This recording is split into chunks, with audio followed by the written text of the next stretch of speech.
Gibbs. Breakout season loading. Inside the 5, Gibbs to the end zone. Touchdown. Woodward Sports, the most dominant Detroit sports coverage around. What is going on? It is your host, Braylon Edwards, here on Woodward Sports. Excited to be with you guys today. And Anson, super excited because on this Thursday, you know why I'm excited? Football? But what kind of football? Well, I mean, college? High school football is here, high school. ladies You and got me off gentlemen. guard Yeah, there. come on, man. High school football, They got man. Thursday night lights Thursday nowadays. night lights, over 30 games taking place tonight Sneaky. in the great state of Michigan. So exciting. High school football starts it all. High school, college football starts this Saturday, and then obviously, you know, college going football. somewhere tonight?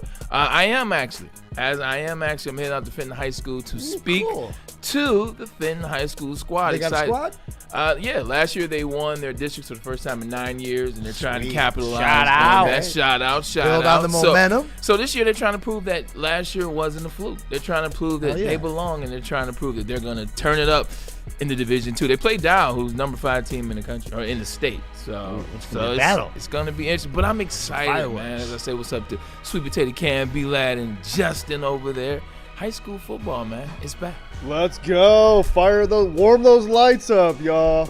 Warm them up. Let's Warm get 'em. those lights up, Cam. B-Lad, what was high school like for you, man? What was high school football? As I said, what's up to wide receiver number 2. Take me through your senior year. What was football like? Senior year was actually the best year of football I had throughout my high school career, but it was COVID, so we had nobody watching the games. Oh. We had 2 tickets that we could give to our parents, so we had no student section. The Did you have cardboard stadiums cutouts? were empty. What's that? Cardboard cutouts? No, but we had like the fat heads. Michigan but, did. Yeah, the little dummy fans they had in the stands, NFL games. No, we had none of that. So it was do this like, then. Take me back to like a your ghost junior town. year. Tell me about like the preparation, how you got going Friday night, the first game of the season. What's the energy like on a typical season opener? Yeah, it was really good throughout the whole year. The first game was actually like quite a blindside, I'm not going to lie, because our season was like originally like canceled. Like they originally canceled our season, so we started in the middle of the season. We started at our week 3 opponent like a week before, so we had like little to no preparation on specific film that we needed or anything like that. We were just kind of going out there and you know, it really was like kind of winging it. Like we had a specific game plan, of course, but we didn't know what they were going to come out in. Like we had no idea because they had a new coaching staff on the team that we played. But once we got into it, it was like it started to get real cold. You had to get real gritty. Like there was moments there where you had to really lock it down. I was a big trash talker. You can even ask Gordon because I actually played him in the playoffs. Yeah. Like it was that it really felt like I poured it all on the line that year too, because I had no offers going until my senior year, and I got my first offers in my senior season, which was honestly pretty rare due to like all the COVID restrictions with recruiting and stuff. I had no offers, no stars coming out of my junior year, and so it was really like it's either now or never. That was kind of the mindset I had going into it, and I didn't even think I was going to be able to play college football. It was kind of like fading away in my head, and then until like a couple offers started rolling in like mid-season, but it was like now or never, do or die. Juice, I know you're a big hockey guy, man, and college football fan, but what's your level of interest as it relates to high school football, man? Are you going to games on Fridays? Are you trying to find out who's the next guy that's about to get paid NIL money? Because that's the big news this year. They do pay NIL money. It started last year, but I think this is the first year where you're starting to see some of those residuals play off for teams like Catholic Central, Juice. Yeah, I'm not really the biggest high school football guy, considering, you know, my high school was not the best. You know, we got slapped up by West Bloomfield all the time. I went to Bloomfield, so, you know, not the right part of town. Yeah, I got the money. So, you know, I'm not big on the high school football front. I did enjoy it when I was in high school, you know. Definitely some fun underage activities, if you catch my drift. However, these days, you know, the slate is big enough on Fridays for college football where I'd just rather watch some college, that's my personal preference. So, Chat, let me know, man. Give me some high school football stories. What was it like at your high school? You know, how were Friday night lights? Because to me, out of the 3, there's NFL, there's college, and there's high school. Friday Night Lights were the most fun. I think you're in school all week. Friday, you play your games. If you're in night school, if you're one of the bigger schools, you play at night. The games are 7 o'clock. Nice. Play those games. Those games get over, and then what do? You hang out with your friends. You hang out. You get it in. You do what you do. You work your job. Talk to whatever you're doing, and then you have Saturday. Saturday is like early morning practice, but you got all Saturday. You got all Sunday. In college, game day is on Saturday, which means the next day is Sunday. It means school's back Monday. And in the NFL, you play on Sunday, and then Monday, you're already right back at it. This is Little League on the left. That's the West Side Cubs.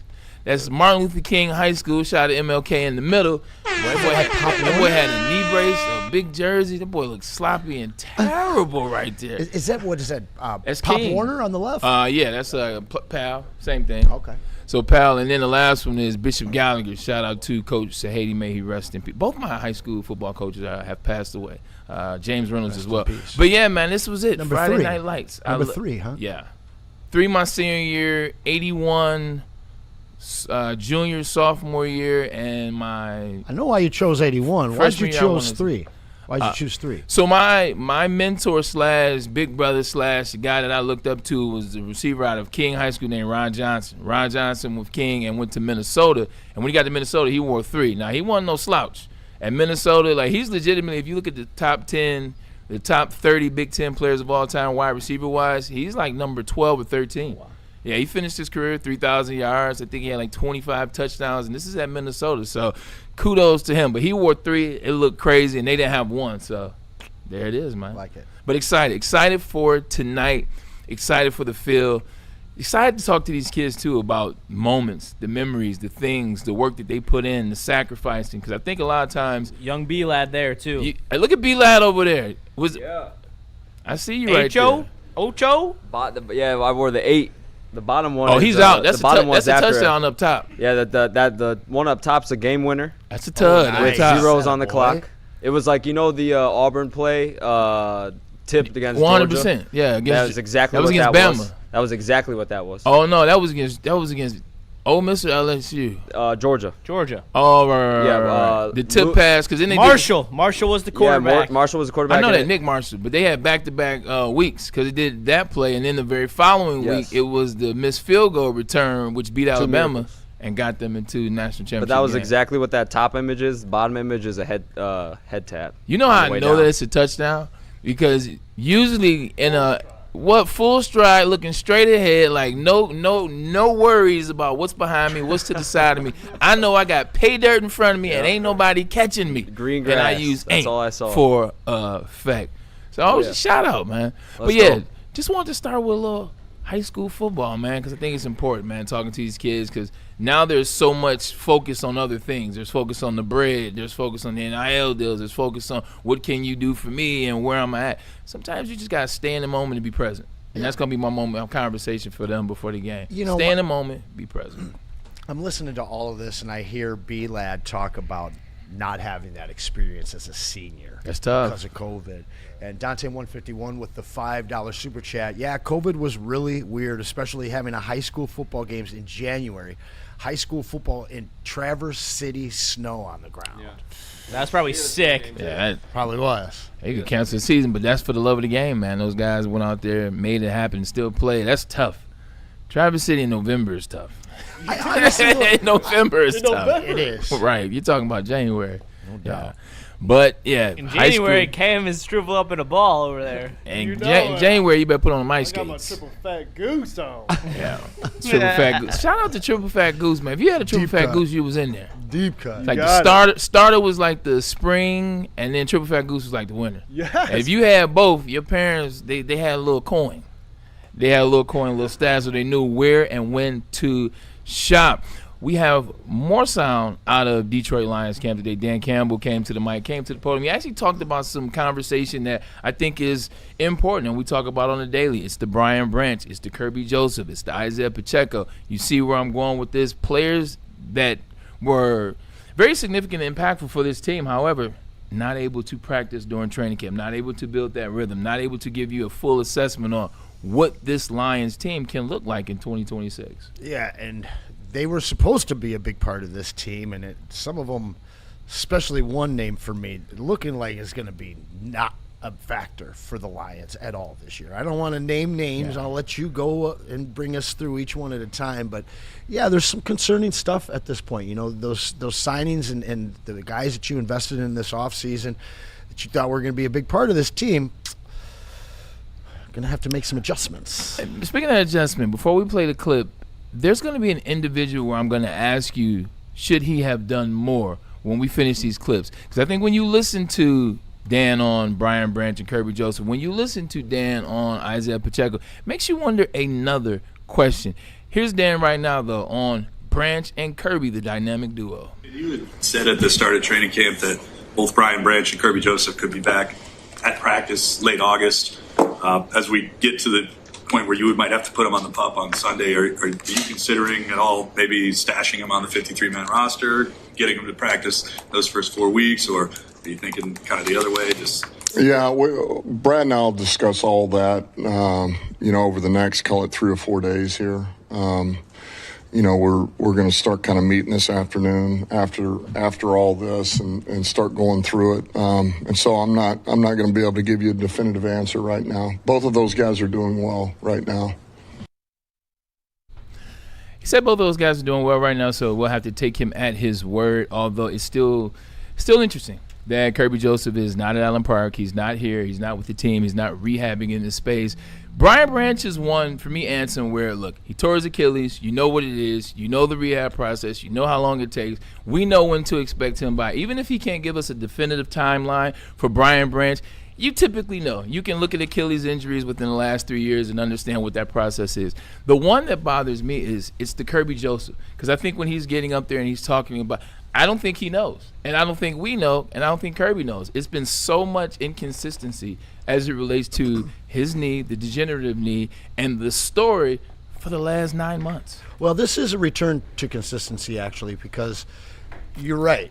The Kirby stuff, he separated himself from the Kirby and Branch conversation. It just became about Kirby. Yeah. And Branch has mostly been no news. And at this point, for me, no news is good news. We didn't like the news that we saw from Kirby. Now he just lumped the two of them together. He said they're doing well. Now, we've been talking about reading his energy, and I'm listening less and less to the actual words coming out of his mouth and more to the tone and how they come out. Because that seems really middle to me. He doesn't seem worried, but there's not an excitement for him at this point. But I do love the fact that he's mentioned them back together again. So there is a return to the consistency of what we had, of just the two kind of being on a similar timeline, if you will. I know that's not true because we had hoped to have Kirby be part of this team week 1, but he told us. Yeah, and that too. But I mean, even before he told us, the timeline for us as fans was give us the second half of the season from both of them. I don't care if you got to take some time to come back. We can be good enough to get to the playoffs when you return week 8, week 9, whatever it is. Just be healthy for a playoff run. As great as the conversation was yesterday and talking about the defensive line and his excitement, and you can see him through the roof. Different energy. Because he had something Totally to be different excited energy. about. Exactly. I think outside of the defensive line right now, there's not a ton of things to be excited for. There's a lot of question marks, if you will. So I think for him, talking about the defense, talking about Kirby, you're right. The energy seemed a lot different at that podium, B-Lad. Almost lumping them together is kind of cheating. It's like, It was cheating. yeah, it's like if I just lump them together, I mean, because one may be doing good and the other one not. Safe. So you're Safe. kind of right, Dan. Yeah, just I'm ready to see it. Like Anson hit it right on the spot. Like it's. I know he's probably tired of hearing it because he just knows that they're on their own schedule, they're on their own timeline. But I mean, when they're back on the field, our secondary is just that much better. So yeah, I'm on the whole train where it's like, all right, like enough of the talk, let's see it now. I mean, I like how he talks about how they're trending in the right direction. That's always what you want to hear. But I mean, Kirby not being at Allen Park right now, which is like, he's dealing with a personal issue. Like that's one thing, but as far as like him coming back and being on the field, like that's a completely different story. Yeah, it just sucks, man, realistically, because the Lions have dealt with, since Brad Holmes and Dan Campbell have been together, there's been a lot of injuries. a ton. And I think for Crazy me, amount. it started in 2020. It started in 2021. You look at that season. I remember at the end of the season they were doing how many players have been on the injury list for the Lions, and they were blowing the rest of the NFL out of the water. And that was 2021. And here we are in 2026. But I think Brian Branch, Justin, and Juice, I think he's smooth. I think he's fine. No news is good news. The Kirby Joseph one is the one where we're not going to get the answer until that day. Yeah, I do agree, and it is concerning because, you know, we were seemed like we were on a good track for both of them, and now, yes, they returned to the norm is nice, but at the same time, like, I expect some news from Kirby Joseph after him being gone from practice in the facility for this long. It's not like Brian Branch, who's been in the facility, who've been working out, like, yeah, that's good.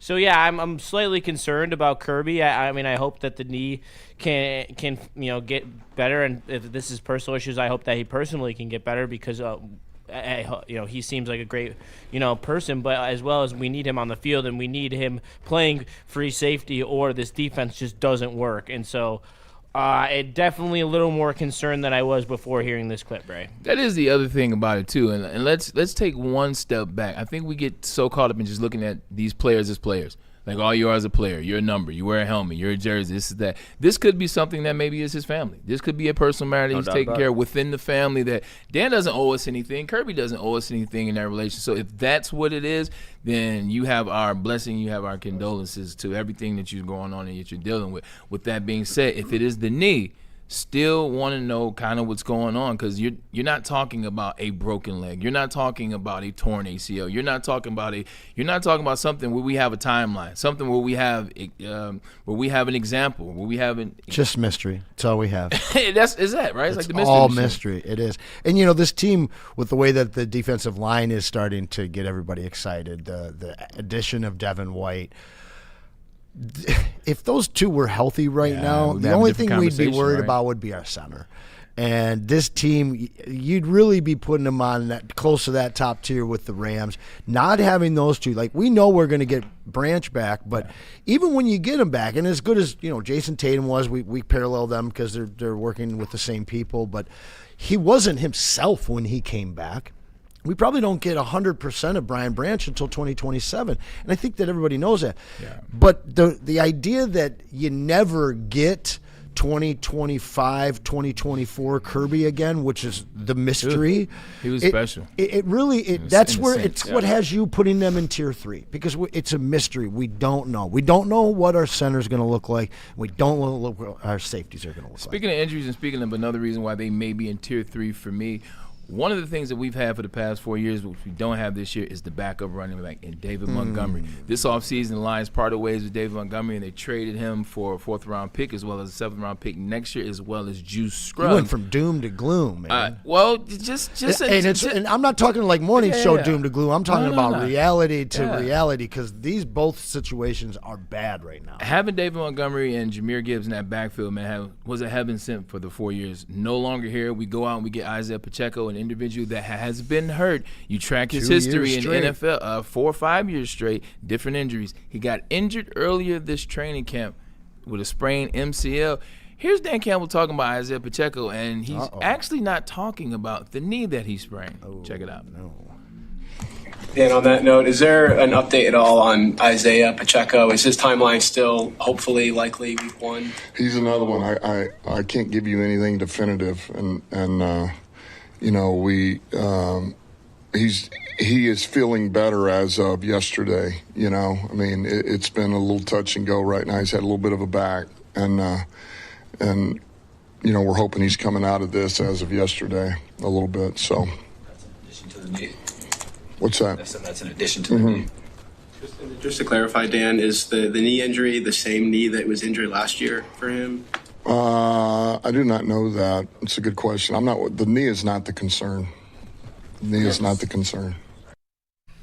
One, didn't even sound like Dan knew which knee it was. Oh my 2, gosh. And it's not Dan's fault. He has to do a job up there. He's a coach. I get it. But the answer, I don't necessarily know how that one's going as well. It's like, man, like, what are we – this is tough. yet again, here we are. We don't know what the injuries are. We don't know what the timetable is. We don't know if they're going to be available for us week 1 or not. Here's the question, though. It's not about Dan Campbell. He's just a coach. He's coaching these guys. But there is a GM that had an opportunity this year to do something about these moves, because last time I checked, Brian Branch tore his Achilles last season in week 10.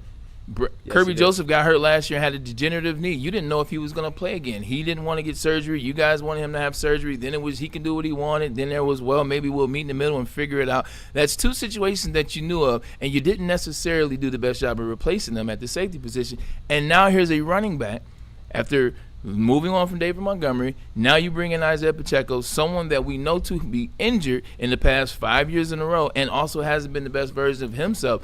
Did Brad Holmes, and this is for you, Justin, did Brad Holmes maybe miss the boat in this particular conversation, not adding 2 safeties and not adding a running back that were injured? Yeah, and I think that, I'm going to eat my words here on the offseason, because I thought that if Brad Holmes was not going to go out there and grab safeties in the draft or in free agency, it kind of told me, like, all right, we feel like we're going to get some production at least from one of the two for a bulk of next year. Like, that's what that told me. And I was completely wrong, because we're looking at this, and he says that, they're going to evaluate the PUP list going forward and stuff, but it doesn't look like either of them are going to be remotely ready by the beginning of the season, and that is a cause for concern. Like, we were talking about drafting, and everything is hindsight till 2020. There's a couple of the safeties that I wanted us to draft that have already gotten hurt the season-ending injuries before camp started, but that can't deter you. You need to be able to fill your room, and I get it. Avonte Maddox did a great job in a vacuum, being a fill-in guy, but that's all he is. He's a fill-in guy. He's not an every-down guy. And when he's a backup safety, he's great at his job, but when you're asking him to play safety 1 minute, like, that's not something that you can ask for him on a game-by-game basis. So, there's a lot of concern in that safety room, and I just hope that Kirby and Branch are both okay. I don't expect to see 100% of Branch this year. I really don't. I think that we're probably going to see like 80% when he is healthy. Yeah. And, that's still going to be a very, very solid piece to add to this defense. But we saw with Aleem last year. Aleem did not look like himself coming off. Came off an ACL, but still, it's a leg injury. Like, these leg injuries, they're very difficult to come back from mentally, and that's something that we're gonna have to look back for both of these players, not just one. Especially Kirby. Like, Kirby, and I love him. He's one of my favorite players. However, like, how do you not think about that knee time and time again? Like, every single time you're going for a hit, every single time you're going for a jump, and you could land on it weird, and it's a degenerative knee injury. Like, anything could be like getting a chop block, like all those types of things. I feel like it's going to be so hard for him to drop out of his mental and really play carefree, free football that we're going to need from him when he does eventually come back onto the field. I mean, you guys bring up a good point, Anson, talking about regardless if Branch comes back this year, when he comes back, let me say it like that, when he comes back, he's not going to be the 100% Brian Branch that we know from 23, that we know from 24, that we know from the start of 25. It's going to take him a second to be comfortable. It's going to take him a second to be able to understand, I can plan on this Achilles and take up. I can see the ball and go make a play. I don't have to think about it. So it still will take a time. But here we are. Injured players, Brad Holmes in the offseason having an opportunity to maybe go out and get a safety with that 4th-round pick, maybe go out and get a safety with that 3rd-round pick, maybe bringing in a running back that didn't have the type of track record injury-wise that Isaiah Pacheco. A couple moves that could have been made different. Yay or nay? Well, they could have definitely added more in the safety room, but the difference is you didn't lose Brian Branch, or should I say you didn't trade away Brian Branch or Kirby Joseph. You traded away Monty. You know that you have to fill that. You don't know that you have to fill those safety spots. You know you do for at least the first month or two, and it may only be one. We might have Kirby week 1, or at least that's what they thought back then. Pacheco is a 7th-round pick who basically had one, arguably 2 good years, basically because he was the 2nd or 3rd running back on a team that got a running back hurt while they're in the middle of a championship run. Kelsey, Tyree, I mean, some of the names that team had when Pacheco was at his best made it pretty easy for Pacheco to have a really nice little window. But when you are largely not effective at all for 2 years because of injury, which is exactly what he was these last 2 years. You have to have somebody come in that is going to challenge him. And it can't be the host of Sailor-type all-stars that are pure practice squad level players that you're hoping maybe one of those can be your third guy. You don't know if you have a two in Pacheco because he's never been that good and he's never been that healthy. So for me, it's a bigger whiff there.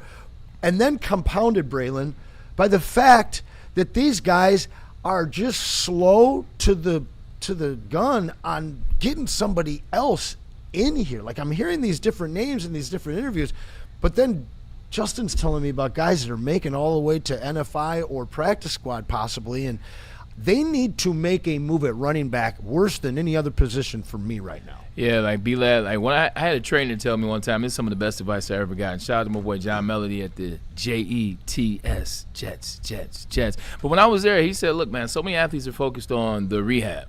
Rehab is reactionary.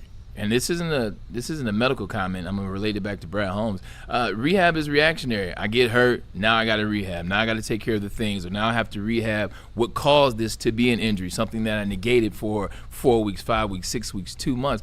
Prehab is when you understand where your deficiencies are and you're working after practice. You're doing the things on your days off. Like, that's how you get muscles strong and you keep them strong so you don't get injured. They could have been prehab as it relates to picking guys because you understood what it could be. The job for me as a GM, if the job is an if, you know what, maybe we won't see Kirby Joseph this year if they aren't back to speed. If if we're going to get rid of David Montgomery, you got to have a plan in play. You got to be prehab, if you will. I don't think they were prehab in either one of these situations. And now we're interviewing Kareem Hunt, somebody that the Lions, at least Sheila Hamp, would have never looked at, never given the opportunity, given his off-the-field issues. Now we're interviewing individuals like that. That says maybe we didn't prepare. And Braylon, this is so different from every other move. We talked about this yesterday. These guys changed their approach. They went after available guys that play all the time at the college level or at the professional level. Professional players that are availability. We haven't had it. You said just a few minutes ago about all the years that we've had with these crazy wild injuries, but one position. They didn't do it anywhere else but at running back. They keep the third, fourth level type of guys that they hope might be able to pop a little bit in preseason and pair them with an off-injured Emmanuel Mosley 2.0, and now you've got a real problem on your hands. The best ability, B-Lad, is availability. And there was personnel there. There was personnel available for you this offseason to fill those holes. They weren't prepared. They weren't prepared about the O-line, and they weren't prepared about the secondary, and now they're not prepared about the running back. I mean, I understood the Montgomery trade, but I also wasn't necessarily a fan of it, knowing from the success and the identity we gained from that run game in itself. Now, and I said this yesterday, I'm pretty sure, like, you don't realize what you have until it's gone. Like, it's like people view this running back position as such a luxury position you can get through it with, but it was our whole identity at one point. It's just not. You just don't like to see it. And it really was, man. And the Chiefs, you know, to your point too, Anson, during Isaiah Pacheco's good run there, they even had Jerick McKinnon looking serviceable at one point too. Like everybody looked good in that offense. Everyone looked good in that offense. In that backfield, Clyde Edwards-Helaire, like, it was literally a three-headed monster. It wasn't just all Pacheco. CEH, you mean? Yeah, he actually had a good year in that offense. He did, and he's not good. That's what I don't feel like he was lived up to the hype. He definitely fell off the face of the planet. Great first name, though. And it's just now you really do start to see the negative effects, especially with the neglect with the running back room, because, you know, you have one bell cow now. You know, it's frustrating for sure. But at the same time, like, this is Gibbs' time to really get it going. They got to keep those carries off. They do, him. and it has to come from a reliable RB2. Which we don't have one right now. Is Sailors that guy? You're not that guy, pal. 1,000%. We don't black shear, baby. We don't know who RB2 is going to be. We're still trying to figure it out. We're also still trying to figure out who is DB number 2 going to be this year. So somebody is now taking some reps with the ones, and I think it's going to be an interesting conversation. Before we go, we'll clean up some super chats, or how you want to do that? Let's come back to There them. we go. Yeah. So we'll come back. We'll have Get them more in during the break, guys. We got a lot going on. It is going to be a fun show. And I promise, it's not all doom and gloom, because this next conversation, it bodes well for one room, and it bodes well for the Detroit Lions. But first, let's get a message in Anson from Supreme Lending. That's right, guys. Our friends Chris, Chad, and Christina over at Supreme Lending are waiting for your call. Refinancing on your brain? Maybe you're looking to buy your first house or upgrade your current home. This is the team to call. From the start, early in the process, that's going to get you into the best shape for close to be in the best type of program. One of your choosing, maybe, hopefully. But 0% down payments are available. I promise you, you want to make this call early so that you can have all of those available to you. Listen, you see the phone numbers there? Give them a ring today. 0% down payment, $500 off of your home appraisal. All you have to do is mention Woodward Sports. It's bear hunting season, and Dan Campbell is hungry for some kneecaps. If you can just get a hold of them and you start dragging their ass out to the deep, dark abyss, you can drown them. The Kings of the North are back for another year of the brand new Lions. Make sure you're locked in to Detroit's #1 sports network for all the news and info on your Detroit Lions. Woodward Sports, let's go. Some days call for light, others lean bold. What about everything in between?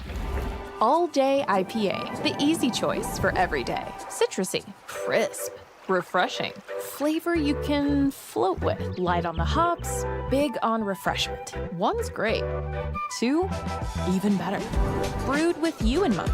No shortcuts, no fuss. Big on flavor, never too much. All Day IPA. Hop into easy.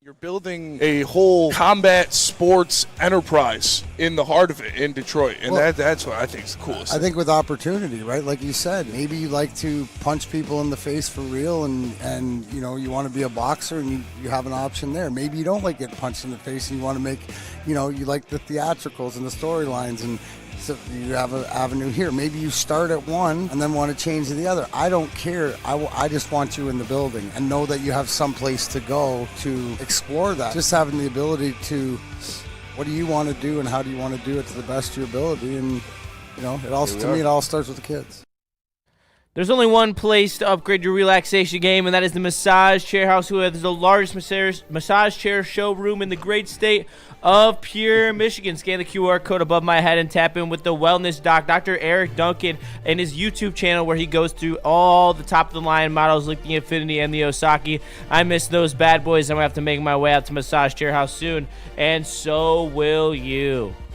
Massage chair, a little out of your spending range? Well, I think you need to change your career. Get on the horn with Mortgage Pros. They want you. They're Michigan's #1 mortgage broker, and they are changing lives. You can find them at mtgopros.com to learn more, or give them a call at 248-416-1361. They're in Troy. They're nice and local, and they are Mortgage Pros. And we are back. Kind of funny, I'm multitasking right now as I say what's up to the chat, man. Appreciate having you guys with us on this beautiful Thursday. High school season has started. What else you got going on? I'm in a hearing room right now, waiting for my court case to start. Should be a 2-minute court case. Parking tickets, right? They hit me with the nah. Just show up. So I got the screen on over here, and I'm talking to you guys as well. So I am multitasking with the best of them. Anson, super chats. What's the conversation? Guys are excited. Multi. Is that all color? There's all multi, and it's the big colors too. But if you need a law help, real law help, tap in with Satawa Law or Kirsch-Daskis Law. Either of my parents, tap in. They both got you covered. Say less. I'm gonna have to hit a bomber on that. You know what? one. I'm gonna have to enlist your services, if you will. What does the chat talk about? They're trying to figure out the combo. They're talking about football. Man. Okay. Jason Kenyon, our cowboy in the chat here with $10 super chat. I went to Ithaca. They hold the national record of 72 wins and 5 state titles. It's like 2 Ithacas. There's one in New York and there's one here. Always confusing. Yes. I nearly what went about to the Ithaca one in University. ancient Roman? Oh, that's what we on today, Jay. I see. Jay got that energy today. Shout out. In that case, it's 3. In that case, it's probably more than that. But there are. I just remember There's Ithaca, Ohio. Yeah, 100%. They're like all over. Because it is Ithaca, New York, an ancient land. You are correct there, Juice. But he says, It was I Rome, never. right? It was Rome. It wasn't built in a day. I believe so. Or Greece. No, Ithaca's in Greece, I think. I think Ithaca was in Greece. Yeah, it is. I never played, he says, though. Too busy rodeoing, even though they wanted me on the squad. Just played hard knock backyard ball with the team. $10 super chat. Shout Appreciate that, out. man. Will I am $5.50.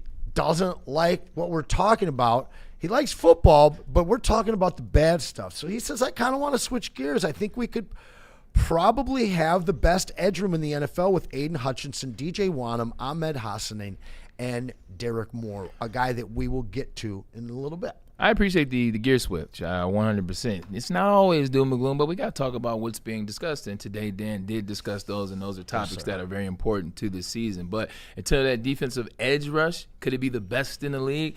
I don't know about that, considering what they got in Houston Texans. But if you're talking about a defensive line being in contention, I can see this defense at the end of the year, defensive line being somewhere around the 12 to 9 range, depending on what we're seeing so far.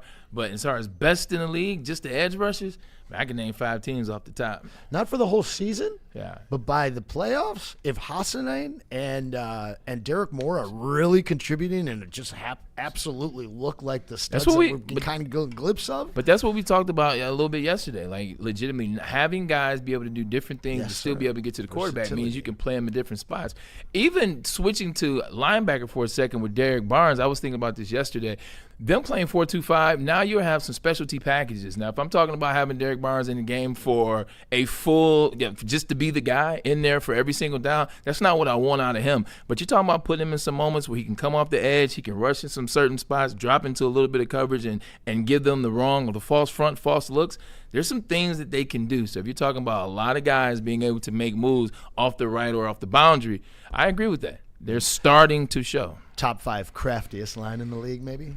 You're trying to get in top 5 somehow. They're going to be crafty. Trying to get in there. Shout out to Sunbleach. Top 5 versatile line in the NFL. There you go. There you go. All right. She loves me on payday, $2. Holmes is terrible at being proactive, and this goes back to the conversation that we were having about addressing the safety room and addressing the running back room during the offseason. Michael Weary, which guys do you see getting cut? That will be a conversation that we are going to be saving for tomorrow. Our Like Police, we appreciate you. Guys, smash that like button. Get your super chats in. We're going to continue to read them here. And then please share the stream as well. Michael Weary come back again, back to back. This time $5. I think D-back and running back 2 along with left guard will come off another roster. Any thoughts? Yeah. Facts. I agree. It's kind of what we were talking about yesterday. Realistically, could quarterback 2 also come off another roster? I mean, I feel like are you locked in with that? Wouldn't be mad at that at all. They do that every year. But I do feel like they like Altmaier, though. Yeah. I do feel like they have some sort of special, they see practice something squad in him. like. I think. Well, it's like he's not going to like play. Dobbs, but man. Yeah, they like Dobbs 100%. Also, too, Dobbs has that connection with Drew Petzing. Remember, he did play for the Cardinals when Drew Petzing was the offensive coordinator, so there is some familiarity out of that. I agree with that, but as it relates to that running back, maybe even the left guard position, that guy may not be on the team yet. Dan Campbell said it himself, so there's nothing we're speculating about. He said this. Oh, no. he didn't just say it. He told us he was going to get somebody. Pretty much. He's waiting. He did tell us. Licking his chops. He did tell us. Will I am $5.50 with a $10 super chat. I'll be rocking that. That's right. Running back 2 should be Jacob Sailors, and running back 3 should be Trevion Williams. We have Drew Petzing, who's a run game nerd, cut Pacheco, and Vaki. They're never healthy. The best ability is availability. Well, Vaki's not here as a running back. He's basically your special teams captain at this point. But that being said, I don't have an issue with the rest of it. Jacob Sailors is really been steady in the preseason. Now, I would rather go but get that's somebody else. But hold on, hear me out on. He getting his shit popped in the regular season. Yeah, 100%. Let's talk about it. All right. I agree with you on that. I guess let me re-clarify before you hit it. I think that Pacheco, at this point, you lose nothing by cutting him. I don't have a problem with that. That's what I'm saying. Nope. Now, agreeing with Sailors at the 2, maybe the 3. Maybe he's your real poor man's version of Jahmyr Gibbs if you lose him for a game. But you need that thump at 2. Poor is a nice way to say it. But look, it's not all very nice. It's not all doom. It's not all doom and gloom though. There are a couple other positions that. You need more? Nope, that's it. More. Until you guys bring him more. There is a position that is one of those ones when you think about the Lions have to be better at this year, and that's the secondary, and specifically that's the DB position. They drafted Keith Abney in the 5th round this year out of Arizona State. They drafted him to maybe see what he can do, maybe see what he can be down there. I think they're starting to like him a little bit more than some people thought. Here's Dan Campbell talking about Keith Abney Jr. Or actually, here's Keith Abney Jr. talking about learning the game. Wait, I don't know if I have that one. I think we got that yesterday, and he's talking about the starter reps that he's getting. And you talk about what the hope was for this guy to contribute. This guy's going to be asked to do a lot more than just kind of contribute. Keith Abney Jr. basically said, look, for me, I'm enjoying the confidence that Kelvin Shepherd's instilling in me practicing with the ones. Yeah. Like he took some 1 reps. He's practicing with the ones right now. Kelvin Shepherd instilled that confidence in him. And he said he's running with it. He said it's giving him confidence, being able to go with the ones. That means now he's seeing Amon-Ra St. Brown. He's seeing J-Mo. He's going against different looks. He's going against the best of the best, and he's in there and he's confident about it. I like this because we don't know who the guy is going to be for the Lions on the defensive back position.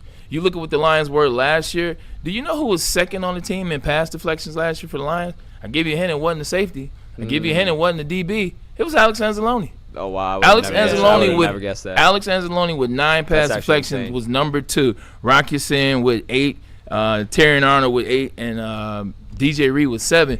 Your starting DBs had 8 and 7, although they got injured. Last year, Kirby Joseph led the team with interceptions with 3. He missed 8 games. Yeah. And Brian Branch also had 2 interceptions. And then penalties.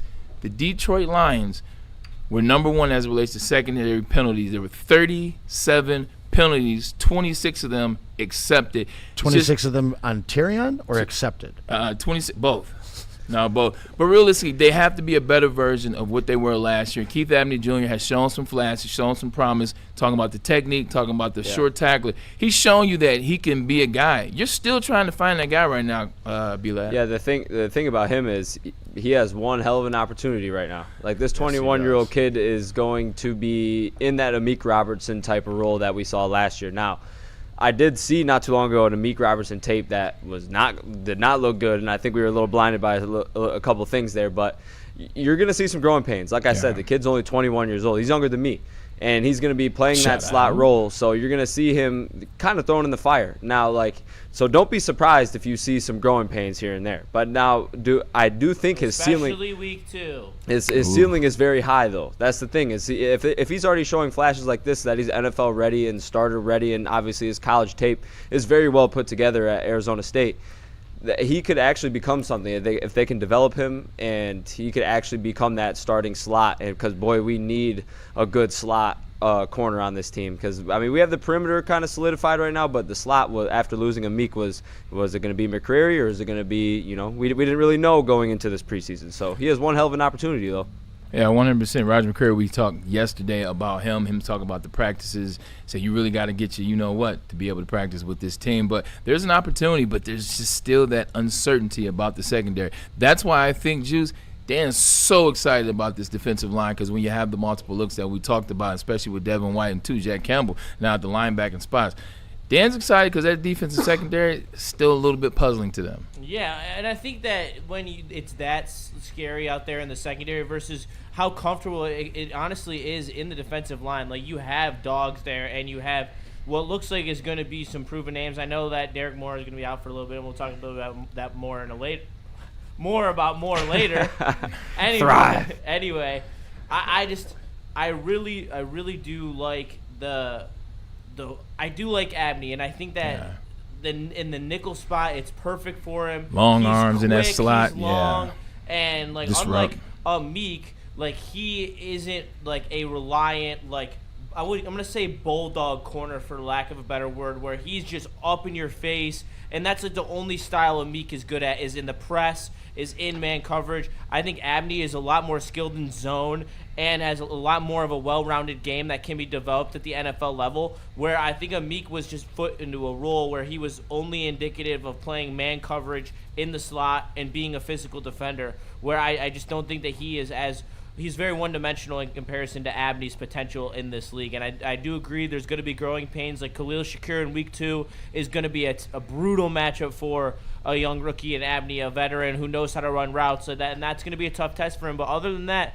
you have a pretty easy way of going in the slot. So he's going to be able to be up to form, I believe, by the time the divisional games roll around, because he has that type of talent in him. Like he fell from the second round. Like he was supposed to go in the late second round, early third, and he fell. And this was another situation. It fell a little further than the Branch situation, but it was like, all right, how much further are we going to let this guy fall without someone taking him? I know he's undersized, but still, a ball player can still ball.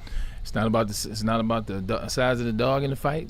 It's about the size of the fight in the dog. Yep. Is that how the phrase goes? Yeah, look, he's got a lot of fight in him. You watch his film, like he's feisty, but he's also smart. Plays within the rules, plays within the game. Those long arms are big for me, and then the technique. You playing that slot, technique has to be your best friend. Keep an eye out on the mobile quarterbacks. I know everybody in the league now can run, with the exception of a few, but keep an eye out on that. When you talk about week 2, you talk about Josh Allen. It's not necessarily him in the pocket throwing the ball. It's him being able to move, make defenders miss, and then be able to extend the play and keep it down the field. It's tough when you're a good DB guarding guys for that long, so we'll keep an eye out for that. We promise you. Wasn't all doom and gloom. St. Brown had some interesting comments as it relates to him and Jared Quick Goff. super chat Yeah, on go that ahead. one. If Michael Wary with the $5 super chat, if the front 7 is what DC says, then the DBs will have a much easier job. I agree. I got to say, the chat is stuck on the Pacheco conversation right now. Bring it back. They are very, very stuck on it. I don't hate this one as much as Hoof-Hearted does. Hoof-Hearted. Okay. Randall Small says, why doesn't Brad look at Taysom Hill for depth at tight end? Now, I don't. Now listen. Now this is different than what you're thinking here. What Monty brought to you was that thump, right? A guy that you could put in at the goal line, a guy that could actually throw the ball well in your trick packages. I don't know if we're dumping all of those because you don't have Brad anymore.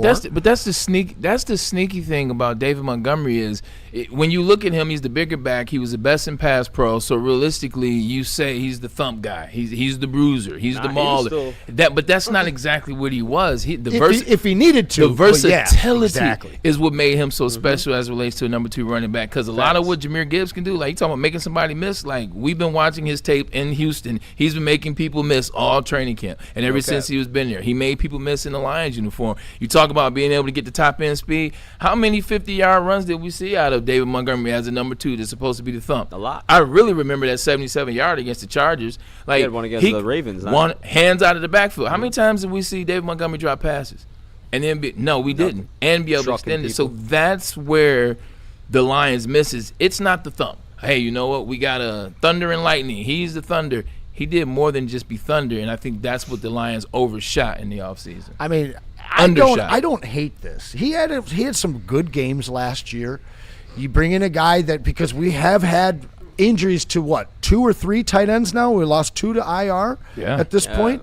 This is a situation where you can bring him in for depth. You get an opportunity to back up your running backs a little bit because he is the thump. And then at that point, if they don't go out and get anybody else out there, I mean, it's got to be wild for Isaiah Pacheco right now to be hearing that Kareem Hunt might steal your job again on another team. Bro, facts. And they're saying Tyrone Tracy's going to get cut. I'll take him all day. Even with his poor blocking performance. I mean, I don't know, Jackson man. Dart absolutely murdered. Is Saylor's a better blocker? You haven't been a will to. I haven't really seen him in a pass pro I don't set have an answer for like that, to be quite honest. But to me, I mean, there's a player I would that's going to take be Tracy cut. too. There's a running back that's going to be cut that's better than anybody that we have right now. Yeah, Yes. that's very true. Same with the guard, probably. And that's exactly where I was going with that. Same with that guard. Juice, you want to take a break? Do you want to take a break, or do you want to jump back into this comment that was made, which I think it's going to be interesting. I think we should take a break. All right, look, we'll take a quick commercial break and we'll come back. Some fun conversation, if you will. We'll lose the doom and gloom and we'll switch it up because Amon-Ra St. Brown says that he and Jared Goff, they should accomplish something together before it is all said. Sounds like we signed done. a corner from the Chiefs. Do we have some information on that? We'll get that when we come back. Is he hurt? I'm just messing around. Also, I'm sorry. Everyone got offended by me calling them goobers. Goobers is a very term of endearment, all right? If you've never been called a goober by me, I don't call them sheep. Yeah. Oh, my God. Yo, B-Lad, tell me about Thrive. I can do that. Most people think energy comes in a 16-ounce can full of sugar and neon-colored liquid, but you know better. You know what we're on back here. We're thrived up, and it's time to upgrade your game with Thrive Energy pouches as well. But this ain't yo daddy's dip. It's tobacco-free, nicotine-free, mental powerhouse packing 300 milligrams of smart caffeine. No jitters, no sugar crash, and absolutely zero bloating. Thrive can be found online at dipstop.com. Remember to use promo code WSN for 15% off your entire order. Thrive, clean energy, zero distractions, and they just flipping work, y'all. You smell that? That's Brad Holmes cooking. And the off-season smells good. Woodward Sports.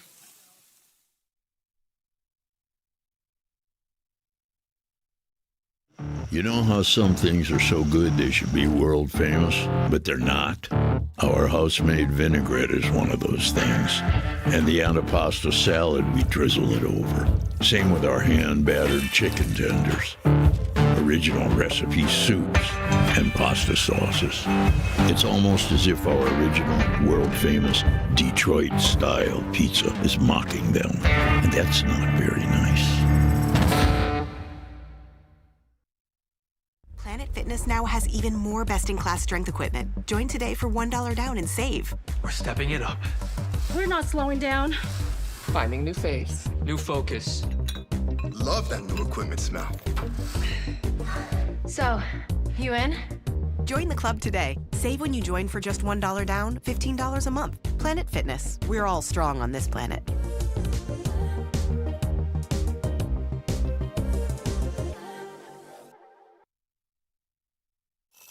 Most talked about Detroit media by other Detroit media, and we love it. It's the Woodward Sports Network.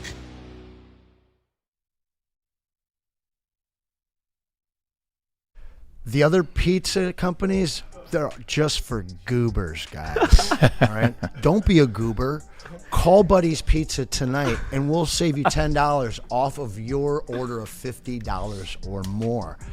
That's not a goober deal right there. That's a top-notch deal from the legends, the original Buddy's Pizza, who originated that Detroit-style deep dish, guys, and they got more than just pizza. Check them out at buddyspizza.com tonight, but make sure you put that WWS26 in so you can get that $10 off. And y'all know, they're going to save you money too. I'm telling you, I actually did the research on this because I have to do the read. It's thousands of dollars off of the competition. And again, there really isn't competition for LASIK in the state of Michigan. Yaldo has been holding it down for over 30 years with over 100,000 successful surgeries. The 8-minute painless LASIK procedure is what we're talking about. The one that leaves you seeing 20/20 the very next day. So regardless of your prescription, you can get it for $19.99 per eye. Find out more at 248-553-9800.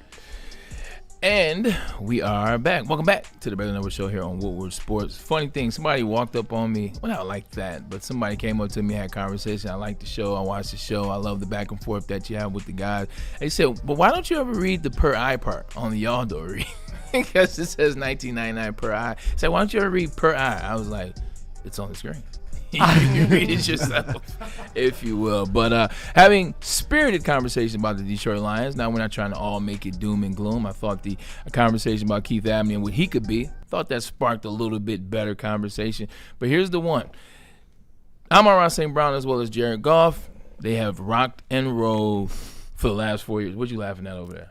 Freddie Felt. What Freddie Felt say? Bring it to the light. You're gonna remember this. Bring it to the light. Freddie always so great. He's always getting us going. And he's always got the deep cuts too. Shout out Freddie.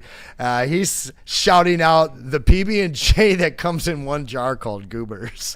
You remember that? Well, 100%. It was like stripes all the way around. But it did not taste like the idea of it was better than the actual taste and feel. Yeah, shout out to my grandpa Chuck, man. He would make it where he'd put the peanut butter and the jelly in a cup and he'd whip it up together and he'd put it in there. The first time scared the hell out of me because it looks pretty gross. Cam doesn't like that at all. But yeah, that's shout out to my grandpa. You said Grandpa Chuck? Grandpa Chuck. Charles, man. You know what Grandpa Charles hasn't seen? And it's the Lions that won the Super Bowl. Oh, he told me. It's the Lions that won the Super Bowl. No, he was one of the last to actually see. He was around that, but I asked him before he passed. I was like, "How come you gave up on them, man?" Yeah, you're right. He saw a world championship. But I asked him. I was like, "How come? Why didn't you watch him?" You'll understand one day, son. Well, Amon-Ra St. Brown, he made a comment. Throw the quote on the board, if you will, be lad. This is Amon-Ra St. Brown talking about he and Jared Goff. We got to win the Super Bowl. It'll just help. I can say it, our legacy. See, I see where you were taking that transition out of that. I failed that mission, but this has never been heard of. Nobody in the Lions Honolulu Blues ever really said this. Because it was never on the board. It was never Even realistic. in 91, they weren't like, we have to win. They were surprised. I want to win one for Barry, maybe they'd say. 91 was a surprise, and then it all fell through, and you saw the inconsistency of the 90s era, the 90s decade. I think what Amon-Ra St. Brown is alluding to is you look at the stats, you look at the numbers, hell, you look at what they have as a skilled position group. It would be an absolute shame to waste this type of core, this type of crew. Put those numbers up right there if you would. Throw that graphic up there. This is what Amon-Ra St. Brown, as well as Jared Goff, have. This is what they've combined to do in their 5 years so far as teammates, as duos. Like, this is legit. When you see numbers like this, typically those players, those duos, they win Super Bowls. Like, let me actually give you a couple of these duos that I think up here that rank high. What do we got? 64, 47, and 45. Joe Montana and Jerry Rice. What? 7,858 yards, 67 touchdowns. Tom Brady and Rob Gronkowski, 9,090 touchdowns. Yeah. Travis Kelce and Patrick Mahomes, 8,263 tuds. Terry Bradshaw and Lynn Swann, 5,451. And John Elway and Shannon Sharp, 6,241 tuds. Obviously, Troy Aikman, Michael Irvin, Peyton Manning, and Marvin Harrison are also on that list. These are Super Bowl duo numbers. Yeah. These are, when you look at the history of the duos, the guys, the players, the chemistry, they're on that same trajectory, if not more. It would be a shame if they couldn't capitalize, because all those guys, all those duos, what they have in common is they got the job done at some point. Wow. That bowl. That's right. And if they don't, you just get to put them up there next to Barry and Calvin. And that's depressing. You know what they'll be next to? They'll be next to, I'll give you another depressing one, Antonio Gates and Phillip Rivers. Yeah, look, go ahead and look at those. Go ahead and look at those stats. Like, I want to say this. Gaudy.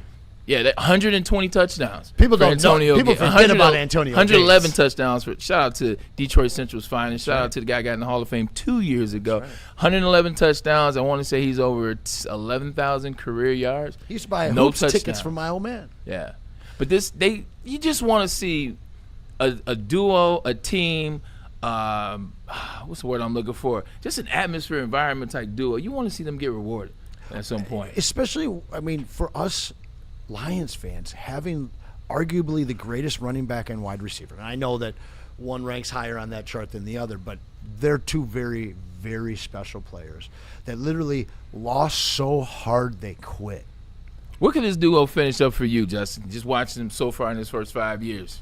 I mean, shit, man. You just named, like, the best duos of all time. Like, True, I mean. You know, just there's been a lot of talented ones, though. And they could, as it relates to the numbers, just looking at what the numbers are, because that's what we live in 2026. It's the numbers. Those numbers are legit, and they're only going to get better. No, they are, and they'll be up there. They have the longevity of at least 2 more years. I think that. So they'll be scraping that surface, but I think you're right. I think the Super Bowl defines that and their legacy, and like, if they truly want to ascend, even if their numbers don't, the Barrys and the Calvins, who are Arguably, Barry is top 3 at his position, or arguably Calvin top 5, arguably is at his position. If they want to even they don't even have to ascend them position wise, but to ascend them legend wise would be to win a Super Bowl for Detroit, because they both would be 2 of the catalysts that do so. So it's like D-Mac. Like D-Mac is a cult icon because he won 4 Stanley Cups,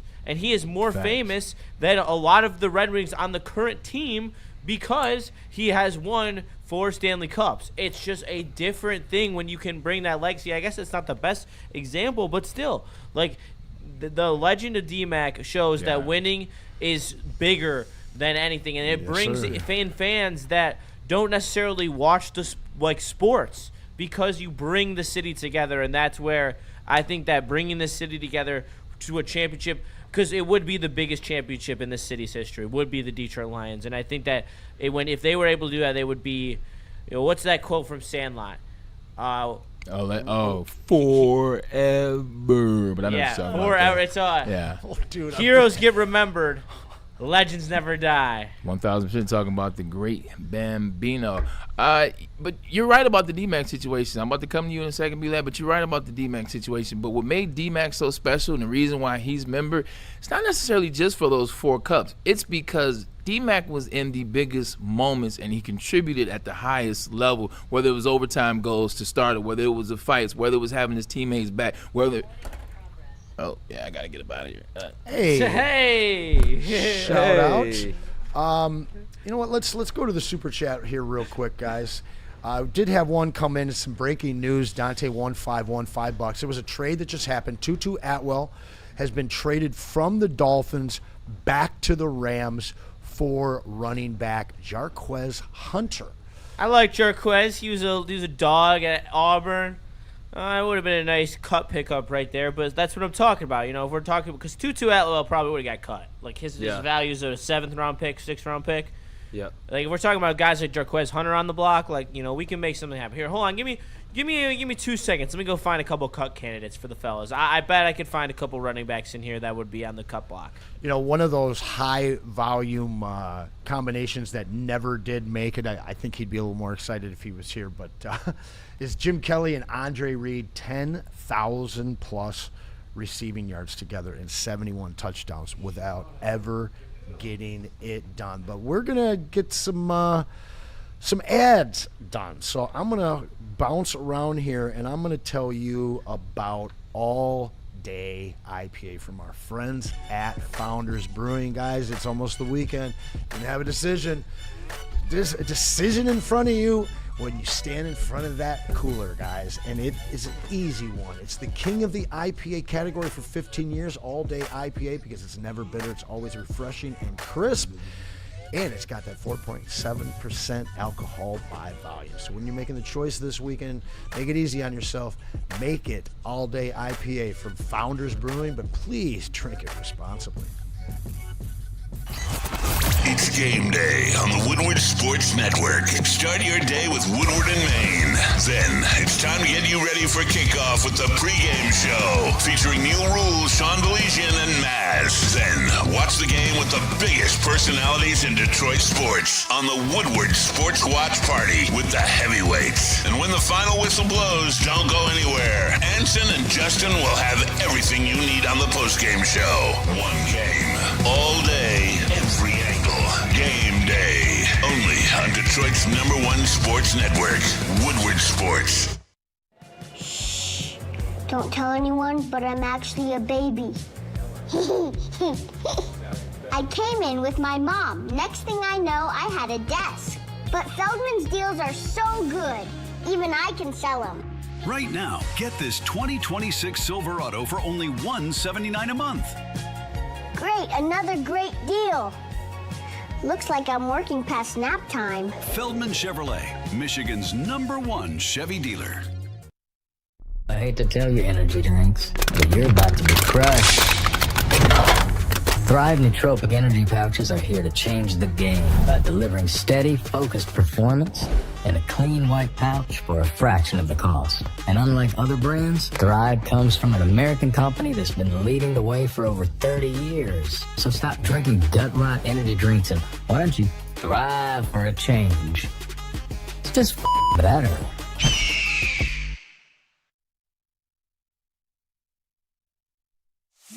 It's bear hunting season, and Dan Campbell is hungry for some kneecaps. If you can just get a hold of them and you start dragging their ass out to the deep, dark abyss, you can drown them. The Kings of the North are back for another year of the brand new Lions. Make sure you're locked in to Detroit's #1 sports network for all the news and info on your Detroit Lions. Woodward Sports, let's go. Hey, listen, there's no better people than the Gold Crown ladies. They came off and dropped off a big promo package for us here. And let me tell you, I've been smoking. I mean, look at these eyes. You see it, baby. I've been smoking on them all day. Those Royal Jesters, 1.5 grams total, coated and keep, live resin infused. And baby, these things have been around longer than I've been smoking, so they are the OGs in the game. So when you want to smoke like royalty, smoke with Gold Crown Extracts today. And you can tap in at their website, goldcrownextracts.com. Also, check out their dab collection as well. I've been tapping in with them lately as well, and they've been hitting just right. So tap in with Gold Crown today. Hey guys, welcome back. We will get Braylon back here in just a moment, and we're going to save the football topic for him. So I'm going to take a look at the chat real quick here and give you that call to action that you know I'm going to ask for, guys. The 3 S's, smash the like button. Do it right now. I'll wait. All right, you all smashed it. I appreciate that. Now, I need you to click that button to the right of it. Share. Click that. I'll wait. Copy it. Get it into one chat group that you have. Fantasy football, it's that time. They'd love to tap in with this, guys. And then, of course, get your super chats in, and we will help you read them. That doesn't make sense. You will help us drive the show when we read them. Yeah. You guys want to drive the show? So we got Michael Weary. What about Marino and the Marks Bros? I actually was looking at that one. Another big number, guys. Those never did get that championship. Shout out to Dante151 for catching us up on that breaking trade in the NFL. But we are going to talk hoops real quick because the Braves away and the Mice will play, and there is some news around Durham that we did want to get to these last couple of days when we had Kool-Aid in the shop with us here. Didn't get a chance to get to that because football is king right now, but this Durham thing looks like it's about to happen. But that is not really what has me upset right now. I think it happens. I like the $40 million, which is what we're hearing. I think that most Pistons fans are very comfortable with that. I think Durham wanted the 50+.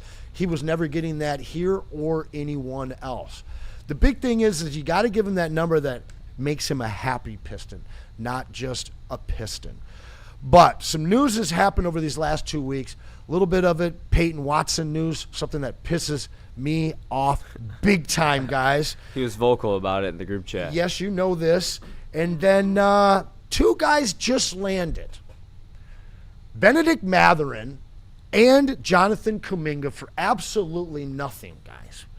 And I see this go up over these last couple of days, and I get pissed off because I'm already mad about Peyton Watson. Then I get pissed off about the Benedict Mathurin. Then I see Kuminga. And did we see what this guy went for? Look at this. 2 years, $16 million deal? Mathurin, went for this. I think Kuminga went for about $6 million. That was someone we were talking about this offseason too. Like, that was a realistic move for the Pistons. I think either one of these 3 guys absolutely steps right into your starting lineup. Justin, I know you love Peyton Watson. For how cheap that we could have had Mathurin. No, I would have been all over Mathurin. I don't know. I think this is such a cheap deal, especially in the current landscape of the NBA. You're gonna play 2 years, $16 million, and yeah, you give him a player option to leave. But then, all right, you're in the same position next year when you still have the cap space to do something, and you have all the war chest that you have. This one kind of is a head scratcher. The Peyton Watson one's a head scratcher. Both of these moves, I like the Peyton Watson one because he committed to them long term. Yes, sir. Obviously, that would have been the best. But even this as just a assassin that you pick up just 1 year and he comes off and starts getting buckets for you. Like, I think that this would have been such a nice pickup for the Pistons to really solidify their 2 spot. Like, their 2 spots got a bunch of nice shooters, but doesn't really have a guy who can go get a bucket still. And we still need another guy who can go get a bucket. And this is a nice combo guard that could have done that. And it's a head scratcher for sure. Yeah, and this guy has a chip on his shoulder. Let's be honest. This guy was supposed to be a major part of Indiana's future, and something happened. There was a disconnect there. This guy's a tenacious defender, can absolutely fill it up. There were times last year when they actually gave him the run and said, you go be our first option, and he put up some massive, massive totals. And for that kind of cost, I'm sorry, man, that guy goes right into your starting lineup. He really does. And you put him next to Asar and Cade on the perimeter, heaven help the wing players on other team's offense. And then we got Jordan from Michigan here. Bro, Kuminga for that price would have been an absolute steal. Man was playing pretty good in Atlanta. No idea why he was so cheap. And I have no idea either. I really think that, this guy got caught up in the contract negotiations trying to get that a big extension with Golden State. He already wasn't liked by Steve Kerr. I think that Steve Kerr has derailed this guy's ability to earn his career in general. And I think that this is another guy with a massive chip on his shoulder. And I'll be honest, I saw this guy reply to something that I put in this post after I saw the Matherin deal. And now I have a chip on my shoulder. Because if this is true, then maybe we're not mad at Trajan. Do you guys think that what's on the back wall here is true? I mean, it could have been 100%. Like, that obviously goes into the play of... Show them the back wall there. Try. But, like, Anson, when it comes to Jalen Duren, though, the contract talks with him have been so weird because at first they were super, super ugly and we weren't on the same page. And now we're kind of sitting back and about to offer him $40 million a year. Like, what is your take on that? Because in my personal opinion, that's a huge overpay. And I didn't really see much of a market. I know I had that question for Kool-Aid earlier on this offseason. Like, there wasn't really much of a market for Duren. Like, every team was kind of, not that market never materialized for him. And to be honest with you, I don't think that the Pistons can do anything until they finish the Duren deal. So we just give up and offer him $40 a year? Well, I don't think it's a give up. I was talking to Kool-Aid walking to the parking garage the night before this news came out the next morning. And personally, I like paying him 40 instead of 36 or 38 because it's not going to change your team having those $2 million, $3 million. What it does is it makes him be here happy instead of looking over his shoulder and ready to leave and bolt town the moment that he turns 26. I understand that part too, but another thing is if it's a 4-year deal, his contract would be, if I'm not mistaken, at the same time as Cade Cunningham's. So that the deals wouldn't be staggered and we'd be losing him at the exact same time. And well, I mean that's something that you gotta win games as an organization to keep them here. Right. But ultimately, I believe that Duren has really hurt this team this offseason by being unwilling to come to terms with the deal that's ultimately still just going to happen. Right. And the fact is all of these guys that are falling off the board, these dominoes that are gone now, the 3 names that we mentioned here, the big names that a lot of you guys wanted, they're all gone. I know. And there's some maybe there's a Kevin Durant thing on hold. I hope it's not that because you're going to pay through the teeth for that. These are low cost proactive deals for young guys that are ready to take their place in the upper echelon. Maybe not that top tier or 2 tiers, but this guy Matherin, that guy Kuminga, or Peyton Watson. Talking about. That kind of solidifies that young core. And if those guys have a great run with us, they're going to be willing to lock in and stay. And that's what you're hoping with Duren. But I'm sorry. I think that Duren has derailed our offseason process. So all the people that are putting this on Trajan, I don't think that's fair. Yeah, to a certain extent, 100%. It's so subjective. But in a way that confuses me a little bit is like – that we didn't even see an effort to like a possible, and I'm no GM, so there could be things behind closed doors. Obviously, there are things behind closed doors that I don't know. But wouldn't you think that a sign and trade would have been appropriate in a situation like this? For Duren? Yes. You lose. You think we would lose that? You lose in that deal. Now, I saw one the other day was Ryan Rollins along with Miles Turner and a first for Milwaukee coming here for Jalen Duren. That's a trade you win. Yeah. But I don't think that trade's based on reality. The fact of the matter is Miles Turner didn't have a great year last year, was banged up. He's 31 years old.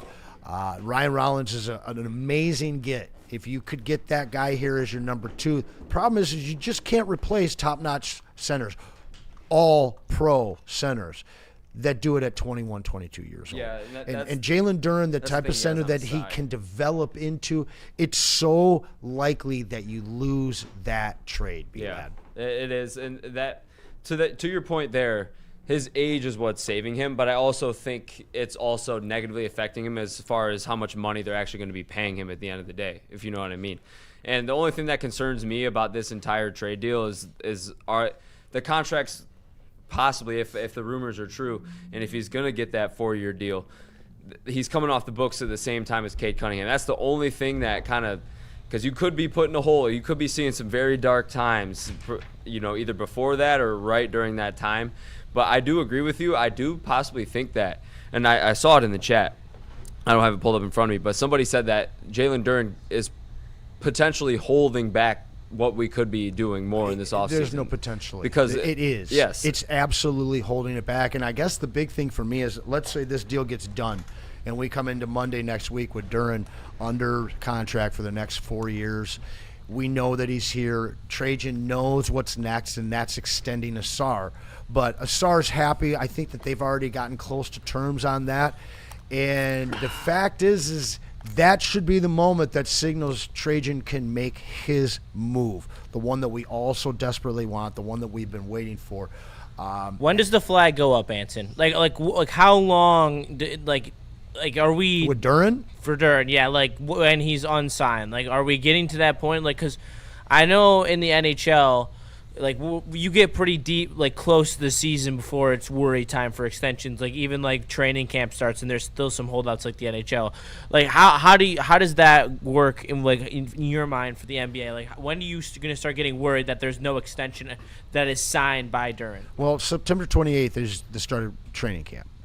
You got to have him there because now it's not even about the continuity and working on the chemistry because they know that guy. They're actually all hanging out. That's the good news. This guy's not staying away from the team. He's not, unfollowing Cade Cunningham or anything. This guy's just trying to get paid as a Detroit Piston.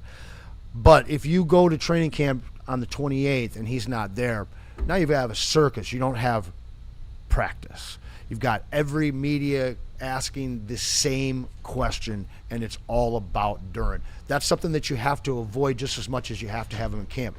Ideally, you have that, and you set a date, September 15th. So you're 2 weeks out from that, Juice. And at that point, you get him in camp, and you get a little bit of time beforehand to settle things out, answer all the questions for the media, have guys like us talk about him being back, what that means, get all of that out a couple weeks before training camp. So give me the middle of September. At that point, I think we're good. We got the big guy back just in time to take a break, I think. Man, I was about to have to put hands on the no, I'm just joking. The stenographer? Yeah, let's call it the stenographer. Yeah, the other side pulled a move, man.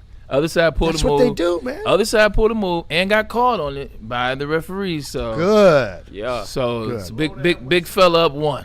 but this is a war.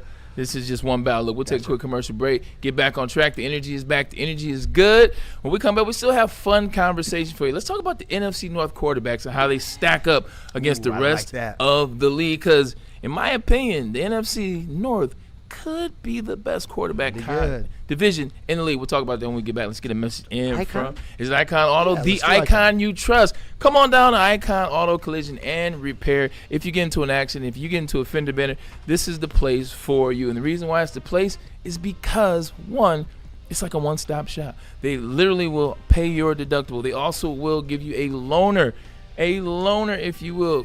I didn't say it was free. A free car loaner, if you will. Also, 3 locations around the great state of Michigan, Madison Heights, Shelby Township, and Pontiac. They want to be available service for you. That's the game here at Woodward Sports. We partner with people that want to take care of you. So if you get in a fender bender, you get into an accident, see Icon Auto Repair and Collision.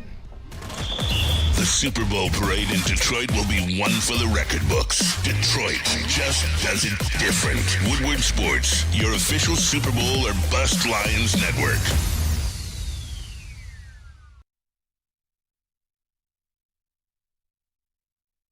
It's game on at Art & Jake's. Wings, burgers, pizza, and ice-cold drinks served up with attention to detail. Wall-to-wall TVs, great service, and a vibe that keeps your crew coming back. Art & Jake's, a sports bar setting with a fine dining flavor.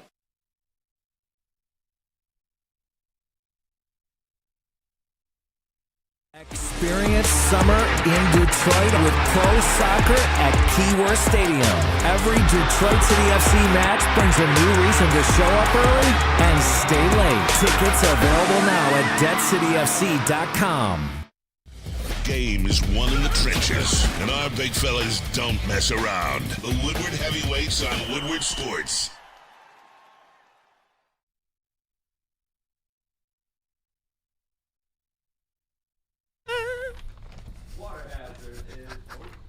There we go. Water Hazard is the very first canned vodka cocktail from Founders.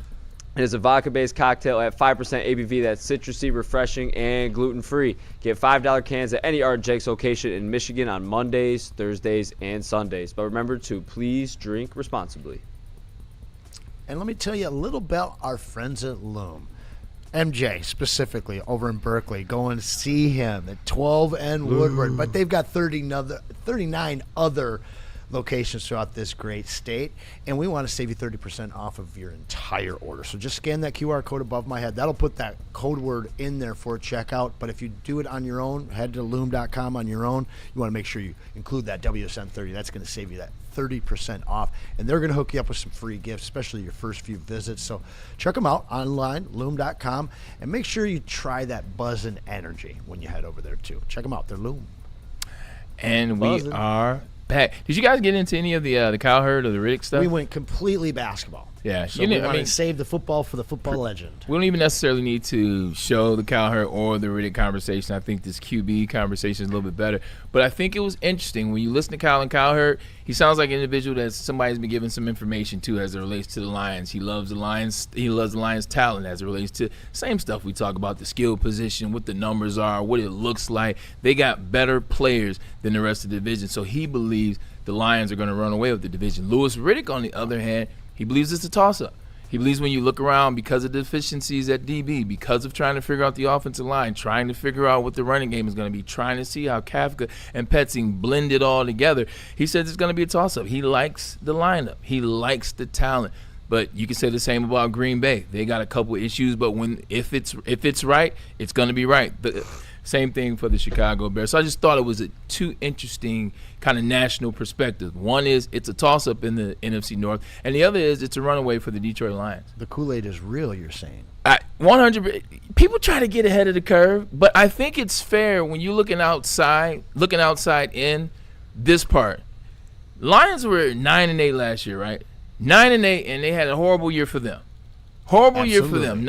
Still were able to win 9 games. So I think the people that are high on the Lions, the people that are like, they're looking at that talent and they're looking at how bad they were last year, and still they were 9-8. Still Goff had 4,600 yards. Still you had all these things. So I think that's the national appeal as it relates to if you believe in the Lions. Yeah, I mean the hopium is not like actual hopium right now. I mean, the worries that we've had going into this season, 2 of them, of the 4, I'd say, offensive line, secondary, defensive line, well, all of your defense. We'll include the linebacking core as well. Linebacking core, check.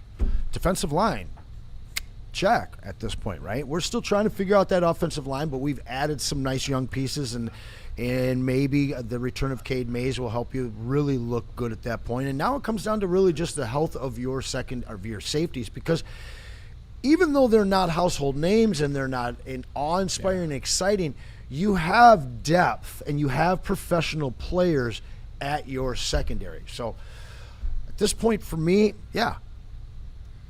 Yeah, 100%. And one of those players that you're talking about, one of those players is Jared Goff. Jared Goff, this is the quarterback showdown in the NFC North, which I believe maybe is the best quarterback room around the league. Before we go around the league, just talk about this.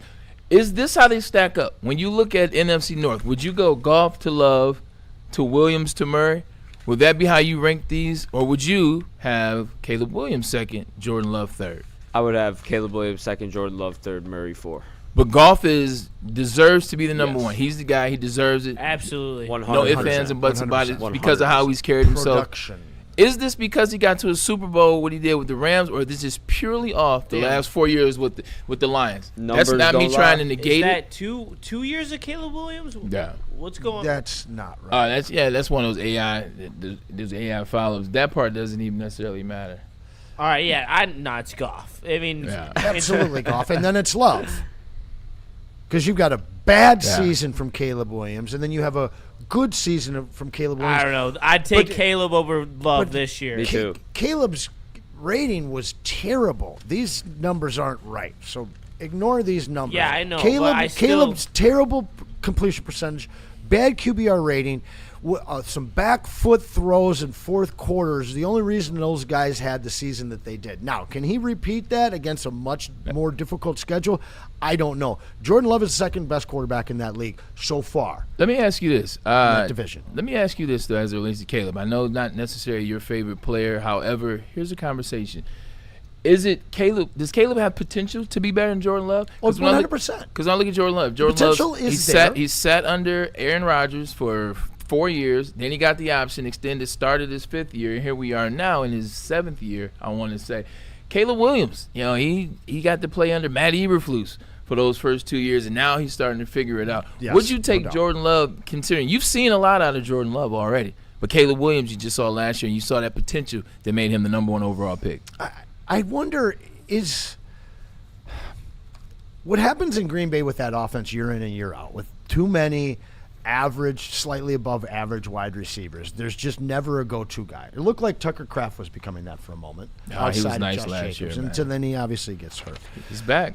Yeah, but I wonder, is that because of design that the Packers play their offense? Or is that the way that Jordan Love just naturally distributes the ball as a quarterback? I feel like if you put Jordan Love in a Ben Johnson system, you're going to get better results. Yeah. You're not going to get the turnovers. You'll get less hero ball. 100%. Yeah. You're going to get more accurate, better sustained, longer sustained drives, and less turnovers. And to be quite honest with you, DJ Moore seems so happy in Buffalo right now. Yeah. So happy. And he's not the first player to want out of Chicago since the new catfish era. So I don't know. I think that Jordan Love right now, if I have a team that's ready to compete for a championship, I want him under center versus what might be the future for Caleb Williams. What's Kyler Murray's ceiling for you, Justin, Great as it question. relates to this division? Great What is his ceiling? Because we keep hearing about, it's over for him. He doesn't know how to read plays. He's always at the end of the bench. He's disengaged. He's not invested in what the team is going to be. Fortnite. When somebody's on their last, and what I mean by last is even though this is his second opportunity, this is kind of last. When you're number 1 overall pick and then they're bringing you in for the veteran minimum, this is kind of like a last stop. Is he re-geared this year? Is this an opportunity for him to show? What's the ceiling for Kyler Murray with that offense? The ceiling is they win the division. I mean, I'm not going to lie. That's high praise. The defense is some absolutely elite. Yeah. I mean, at the end of the day, one of the best in the league. And then when you look at the offense, they have every piece possible. They have a good offensive line. They have a nice tandem of running backs. Not great, but nice. And then they obviously have a studded receiver room. Jay Jettas, and then Addison's nice piece. And then you got Juwan Jennings holding up the wide receiver 3. Yeah, Hawkinson's good too. He's good enough, Dave. Good enough. Yeah, good enough is all right. Good enough's all right with me. So, yeah, I mean, they have the roster to definitely win a division. But at the end of the day, I don't think that they are good enough to win the division at the end of the day, because I just everything would have to go right, and that's a lot of things to ask a team to go right, especially after last season when even with abysmal quarterback play, everything continued to go right, and they still almost made the playoffs. Yeah, the biggest thing for me with Kyler Williams, I think that what people aren't necessarily looking at is being on that team. He's not going to have to be Kyler Murray from the Arizona Cardinals. He's not going to have to be Kyler Murray from Oklahoma. He's not going to have to be a guy who'll go out there and save the day and put the cape on and, dun-da-da-da. He won't have to be that with this offensive line. He won't have to be that with this skill group. He won't have to be that with Kevin O'Connell as the OC, and we know what Kevin O'Connell has done as an OC as well as a head coach in the last 5 years. He won't have to be that special. That's why I think people are sleeping on that. Caleb Williams, that's the conversation I want to have with you, B-Lad. Caleb, can I stay on Kyler for a moment? Go ahead. Because you talked about what the coaching staff has been able to do there, and you look at Kirk Cousins, who comes over there and turns into a really great quarterback there. And then Sam Bradford, who was an absolute afterthought in this Sam Bradford league, goes there and absolutely turns into a really good quarterback. Don't forget, Kevin O'Connell won 12 games with Kirk Cousins. And then he doubled back and won 13 games with Sam Bradford. And 14. 100%. That's right. So this is the perfect spot for Kyler to land. He's got weapons, 3 very solid running backs, and 3 even better wide receivers with Hawkinson. I don't sleep on this guy coming out and having the second best season out of any quarterback in this division. Does Caleb Williams take a step back this year for you, B-Lad? It's definitely realistic. I do think he's trending in the right direction, though. I don't think it's going to be him necessarily taking the step back necessarily. I think he'll have a similar season to what he's going to have, or to what he had last year. The one thing concerns me is they got really lucky on the turnovers, on the turnover margin, and they turned the ball over themselves quite a bit early on in the season as well. I got a power stat for you. What's that? They legitimately they led the league in fumbles. However, they led the league in recovered fumbles. Yes. They recovered, 70% of their fumbles last year? They were the luckiest non-lucky team of all time. Led the league in turnovers and led the league in recovered fumbles of their own. That actually is a pretty insane stat. But then again, they got worse on defense. I know they lost a couple guys to some injuries on defense, especially in the secondary as well. As far as his offense can be, I mean, I have all the confidence in the world that Ben Johnson can get it done with what they have over there. We've seen what he can do with them over there. Caleb is a little bit of a better quarterback for his system, I think, and he has the tools and he also has the weapons on the outside as well to actually get the job done. I don't think it's necessarily going to be him that's taking the step back, but I could definitely see their defense being a liability for them. And that's very fair. The thing that Ben Johnson values above most, you got to be able to run the ball and you got to be able to protect the quarterback, and you got to have a rush at the point of attack. That's what they have. That offensive line is one of the best offensive lines in the league last year. They revamped it with some injuries this year. They still added more Pro Bowl caliber pieces. The run game is stout for those guys. You're looking at Swift and Manon guys. So I think that's where their base and that's where their core is. And then you got Luther Bird, and then you got Colston Loveland and Komet. Colston Loveland breakout, absolutely loading. All right, I got a game to play, but what you got in the chat? We got some fighting words. Let's fight.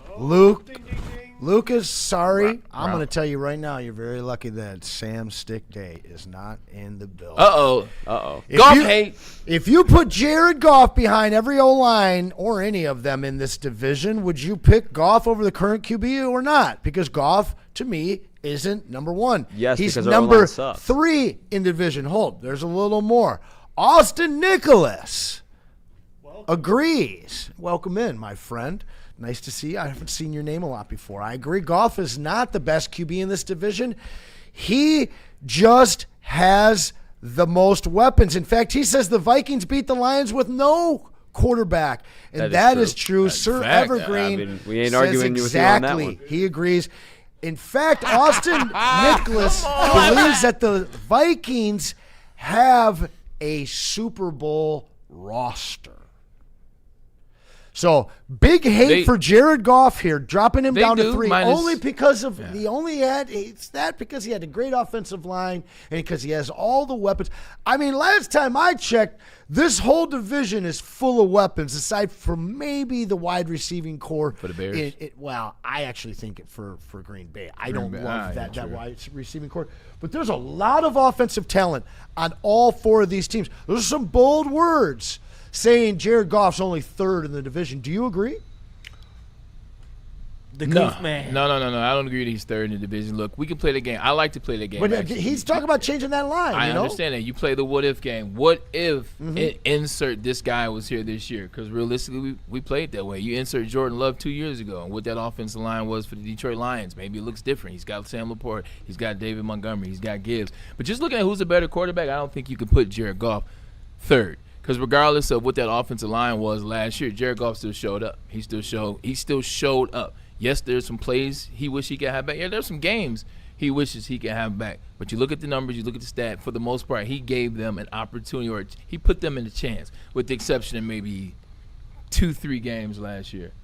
3rd, no. If somebody said 2nd, I wouldn't have a problem with it. If you gave me a legitimate reason why you thought Jordan Love was better, I wouldn't have a problem with it. That's the only one? But 3rd, yeah. For right now, yeah. I agree. Because I'm not putting Kyler above him. Like he legitimately is on a $1.5 million contract as a number 1 overall quarterback. So I can't put him above him. Caleb Williams, yeah, there's a lot of good he did last year. Before a lot of good he did last year, there was a lot of moments where you're like, if this would have went the other way, this looks very similar to his rookie year. And we're not praising him. We're not calling him the Iceman. We're not saying he's shivering. Iceman. 100%. So, yeah, I have Jared Goff fighting for the 1 spot, but in the 1 spot. T-Twer thinks that if Pat Mahomes was here, that we'd have just Super Bowls. Oh, facts. I mean, no shit. He's realistically, he's won one Super Bowl with a lot less. Like their last Super Bowl win to me is the most impressive one that he had. I heard one this morning. Do fish drink water? I listened to that too. They said they kind of inhale it, if you will. All right, here's a game we're gonna play. Where does this division stack up quarterback wise? Juice, do we need to go to commercial or just run this through? You just run this through. All right, bet. I'm gonna name a conference. You let me know. I got 2 conferences that I think could be or are better. I think I know which ones they are. Divisions, excuse me. AFC East: Josh Allen, Malik Willis, Drake May, Geno Smith. AFC North: Lamar Jackson, Joe Burrow, Deshaun Watson, Aaron Rodgers. Okay, stop. You got 2. The other 2. It's half and half, 50-50. Nope. So 50-50. All right, here we go. On to the next. I mean, one of them was a Hall of Famer. He's just not good anymore. It's fact. Talking about Aaron Rodgers. All right, shout out to the class of 2005, if you will. AFC South: C.J. Stroud, Daniel Jones, Trevor Lawrence, Cam Ward. That for me would be a no. No. All right, here we go. Just hopping around, missing them on purpose, aren't you? You already know what I'm doing. NFC South. We can just say no right there. Yes. I don't even need Who's to Arizona's read quarterback that one. again? But you see, Michael Penix is now back. He's full go. He's practicing. It's to his job. I definitely would not play Michael Penix in game 1. No, not game 1. And to be honest, the fact that they haven't named Tua the number 1 quarterback, that actually worries me about Tua. Because if I'm Stefanski and I haven't had Michael Penix here, the season's right around the corner, Tua is supposed to be – and you haven't shown that you could be number 1 yet, that's kind of concerning. You get 8 strong games from Tua before he gets his next concussion. All right, this is very true. NFC West. Here's another one that's similar to the AFC North. You got Stafford. You have Darnold. Sneaky Brock Purdy. And then Jacoby Brissett. What say you about this one, Juice? Ooh. Yeah, think about that one. Stafford's the no. reigning MVP. Still no. You got an MVP, a Super Bowl winner, and NFC Championship game a couple years ago, Brock Purdy. Still no. Okay. No. All right. And you sure? I'm sure. Because I'm sure as well. So with is anybody here better than Stafford? No. Okay.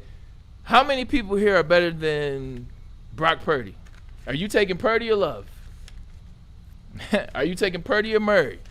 I probably take Purdy. Are you taking Purdy or Caleb Williams? Well, you know my answer on that. Is it I Purdy? see what you're doing here. I'm just saying. I got him. Are you taking Sam Darnold or Caleb Williams? He's got That's you so in unfair, a corner. man. Sam Darnold or Kyler? Sam so Darnold? unfair. Jacoby Brissett or Kyler Murray? Realistically, I feel catfished.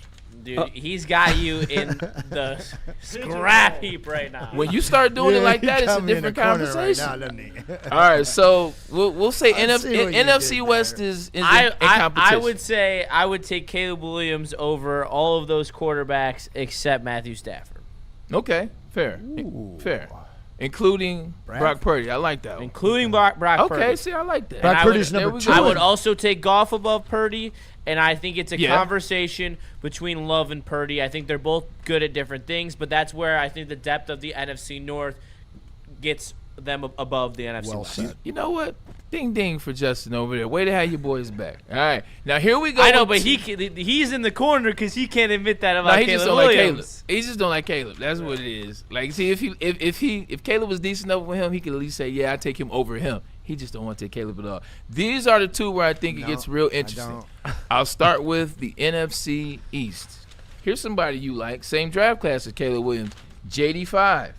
Jalen Hurts, Super Bowl winner, 2-time Super Bowl appearance. Jackson Dart and Dak Prescott. What say you about the NFC East as it stacks up? Are you taking Dak or Jordan Love? I'm going the East. Yeah. Because Dak is Jared Goff in terms of production and non-sexiness, period. Like, the guy just finishes in the top 6 of your fantasy league every damn year. So, for me, you've got a guy that has done it a little bit longer than Jared Goff. And I hate to do that to Jared Goff. Guys, don't shoot the messenger here. Next, who you got next? And then you got Dart, which matches up with Caleb Williams so Absolutely not. Dart with Dart Kyler, with bro. Kyler Come Murray. on. Exactly. It's Kyler. Dude, this guy. Come on. I get that you like the running ability, but I think that we don't know what Dart is like we don't know what Caleb is. Yeah, we know that Caleb. I'm not comparing their skills on the field exactly. I'm saying that these guys have a tremendous ceiling but haven't done it enough yet. This is where I disagree. At the end of the day, we know what Caleb Williams is in big moments. We don't know what Dart is. Exactly. Yes. Like Caleb Williams in big moments. Everyone Whether else it was can have luck or Caleb, not. but you know me. I think that I'm drafting Jackson Dart ahead of Caleb Williams in my fantasy leagues. B-Lad, NFC East, NFC North. Stack it up. This isn't for fantasy. This is for NFL on the field. I get that, but that means he's going to put up better numbers. Like, Caleb might win more games. They might win the same amount of games, to be honest. That's what I think they're both 8-win teams. To be honest with you here, the only quarterback I like from that division is Dak. Like, I would still put Jordan Love over a healthy JD5. I mean, like, it's still so early. Like, I'd rather have a healthy JD5 than Jordan Love. I mean, like, the thing about the Commanders is they kind of went on like a Cinderella run. Like, is that really legit? Like, he's been hurt, and when he was playing in the beginning of the season, it wasn't even all that great. They just. I don't really know what it was like. The 2024 Detroit Tigers. Well, look they just came out of nowhere. Look at those 3 main running quarterbacks from that class. You got Drake May. He's got Caleb. Great. No, you got Drake, Caleb, and JD5. They all were great for 1 year. That's it. I understand that. So they're all kind of on equal footing. I mean, to me, like, it's just not enough where I got to put them ahead. What we've seen out of I'm blanking on Jordan Love. No, the guy I compared him to in Dart. No, JD5. To me, JD5 has had the best season out of those 3 guys I mentioned. He's had a better season than anything we've seen from Kyler Murray. I agree. And realistically puts himself right in the conversation with Jordan Love. In fact, better if he stays healthy. I mean, I would put Jordan Love on like a Jalen Hurts. Like, they would be fighting it out for that spot for sure. But that's the thing is, like, the only quarterback I genuinely like out of that division is Dak. You like him more than Goff? No, I don't. You said Jalen Hurts and Jordan Love are the same? I would say they would be fighting for that number 2 or number 3 spot. I think Jordan Love is a better quarterback. I think Jalen Hurts is a better leader. And I feel like Jalen Hurts is in a situation. I think his moxie is a little bit different. He knows how to win games better. His situation could have been better. Like 100%. Yeah. This is a really when you're behind an offensive division. When you're a running quarterback behind an offensive line that is the best offensive line in the league. In fact, they're so good that they allow their runner to go for 2,000 yards. You're also a rushing quarterback. You got 2 stud wide receivers in A.J. Brown as well as Devontae Smith. You got Dallas Goedert. And you got a wrecking ball of a defense. Yeah, their defense put them in great situations. Howie Roseman actually invested so much time into that. Yeah, so I mean, he was in a great situation too, but I would say that's probably the best comparison you can make is those 2 divisions. Okay, last one. Now, this is the division that I think probably is either tied or better. Okay. I saved it for last. That is the AFC West. Maybe, maybe not. Now, you guys are high on Bo Nix. No. This is where we'll start. Because you guys are high on Bo Nix. You guys are trying to tell me Bo Nix this, Bo knows this, Bo knows that. Where does Bo Nix stack up outside of Jared Goff? Since you put him in number one, where does Bo Nix stack up? Right there. Each one of these debates we've had, you've got Nix, you've got Caleb, you've got May to the draft. JD5. JD5, yeah. So I think all four of those guys, they very closely mimic themselves. So Bo and Caleb, they cancel out? Yep. But the King cancels everybody out, even though he hasn't been good. That's Patrick Mahomes. Yes, sir. And then Justin Herbert. Is Justin Herbert better than Jordan Love? That's super comparable. Super duper comparable. I mean, think different things. They do different things. I think so too. I like his trajectory better for sure.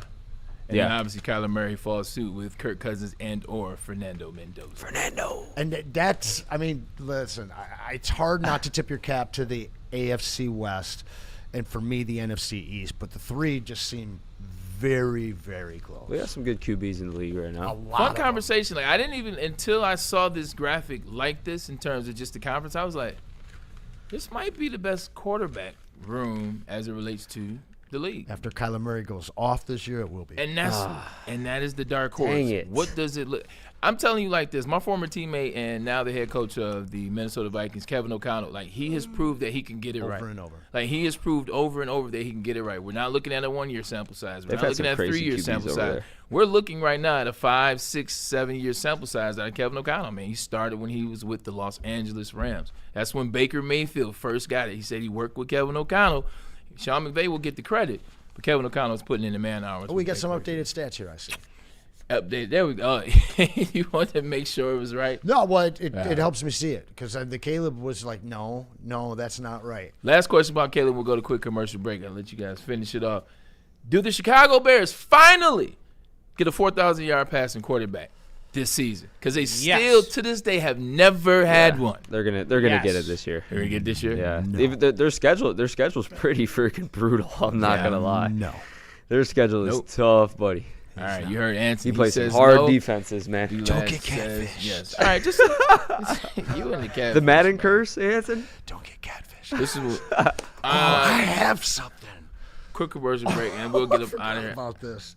I bid you guys farewell, as we say, Art and Jakes. You want to talk about Jakes? You want to talk about going to a place that understands the action. They understand the vibe, and they understand it is football season. Well, that place is Art and Jakes, and they are all around this great state.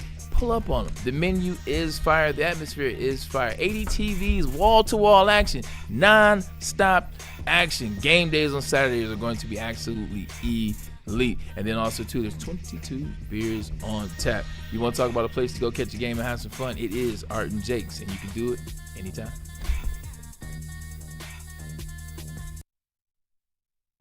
And let me tell you about Amnesia. As you can see, I'm enjoying my Switch as always. Sorry, guys. That has three ways to enjoy it, 2 flavors. It makes you tap in with their powerful lineup, their new Bubble Hash Glass Tip Infused Blunt, the Cherry Poppers. Let me tell you, these things are awesome. Nothing falls through their filter they got, and it's a clean smoke, so make sure you tap with them. No canoe, nothing like that. So tap in with Amnesia, a smoother way to stand out. It's game day on the Woodward Sports Network. Start your day with Woodward and Maine. Then it's time to get you ready for kickoff with the pregame show featuring Neil Rule, Sean Delesian, and Maz. Then watch the game with the biggest personalities in Detroit sports on the Woodward Sports Watch Party with the heavyweights. And when the final whistle blows, don't go anywhere. Anson and Justin will have everything you need on the postgame show. One game, all day, every angle. Game day. Only on Detroit's #1 sports network, Woodward Sports.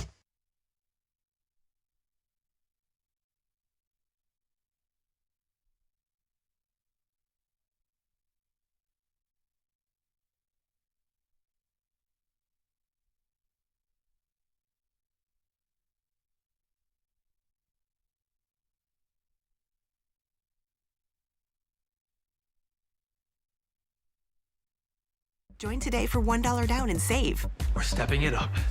We're not slowing down. Finding new face. New focus. Love that new equipment smell. So, you in? Join the club today. Save when you join for just $1 down, $15 a month. Planet Fitness. We're all strong on this planet.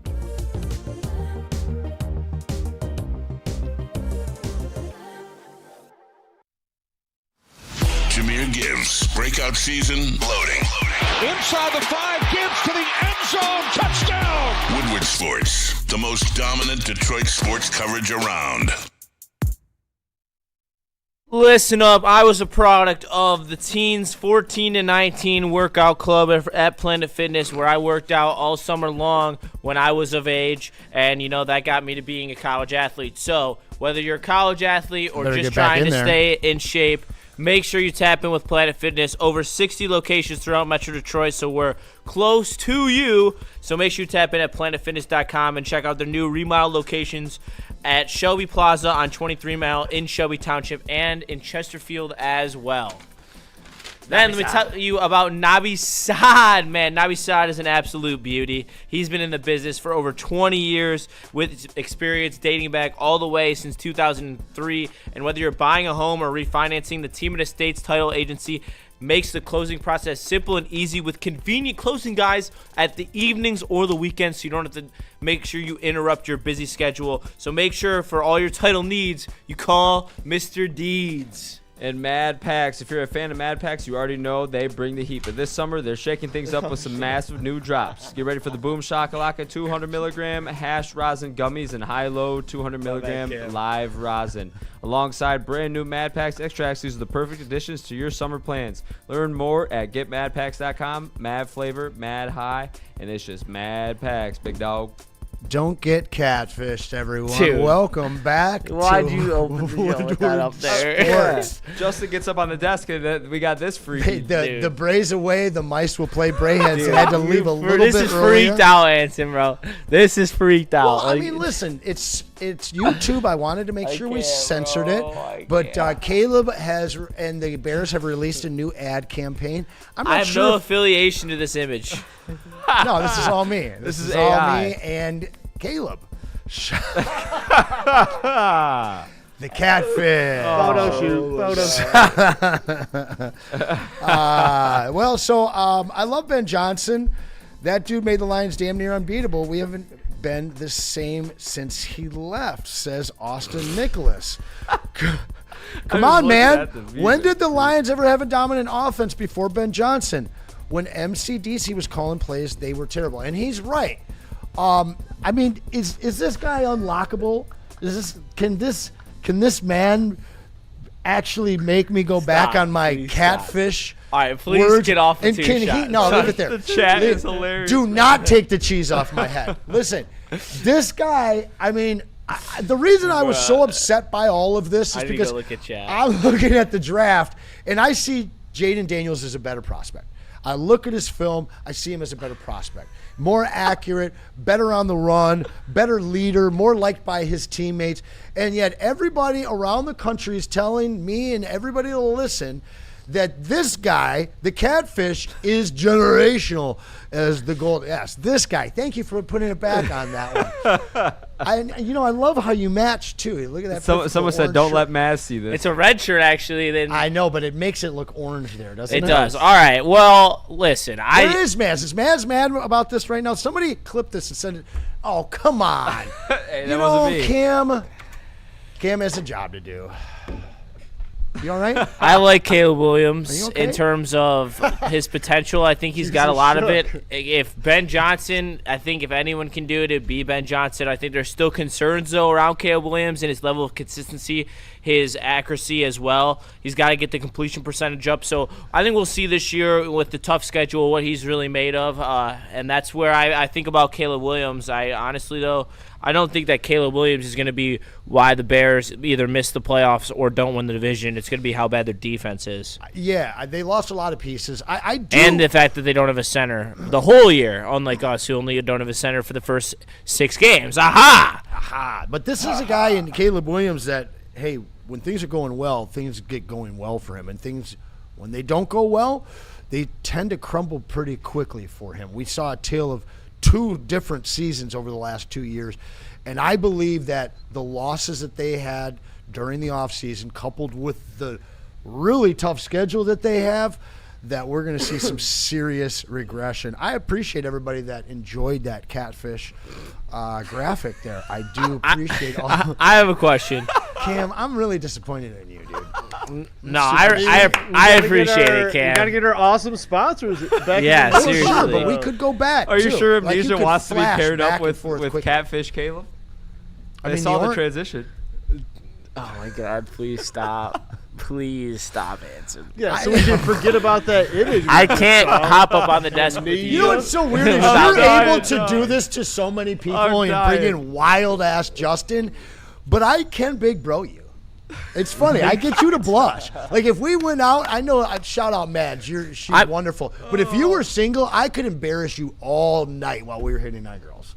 Oh Just my God. embarrass you all night. And then you would be like, how did that work? What are you even talking I'm about? talking about how that graphic of the catfish worked.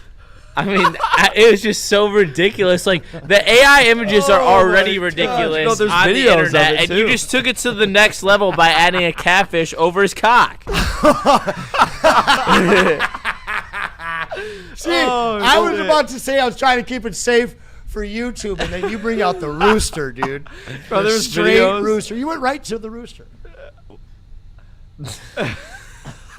Allegedly on Roblox. Sorry, dude. Allegedly. Chat's just cracking up, dude. Bro, the video. All right, I have a question for you guys. Well, you know, because I'm curious, because you're not the biggest college guy, but I went to college. you did. Yeah, you did go to college. I do know that. I mean, in college football. You know I when didn't I'm, go to the college you wanted me to go to. I chose the other one. I don't give a shit about that. I care about college football this weekend. It's week 0. It's kind of sicko's delight.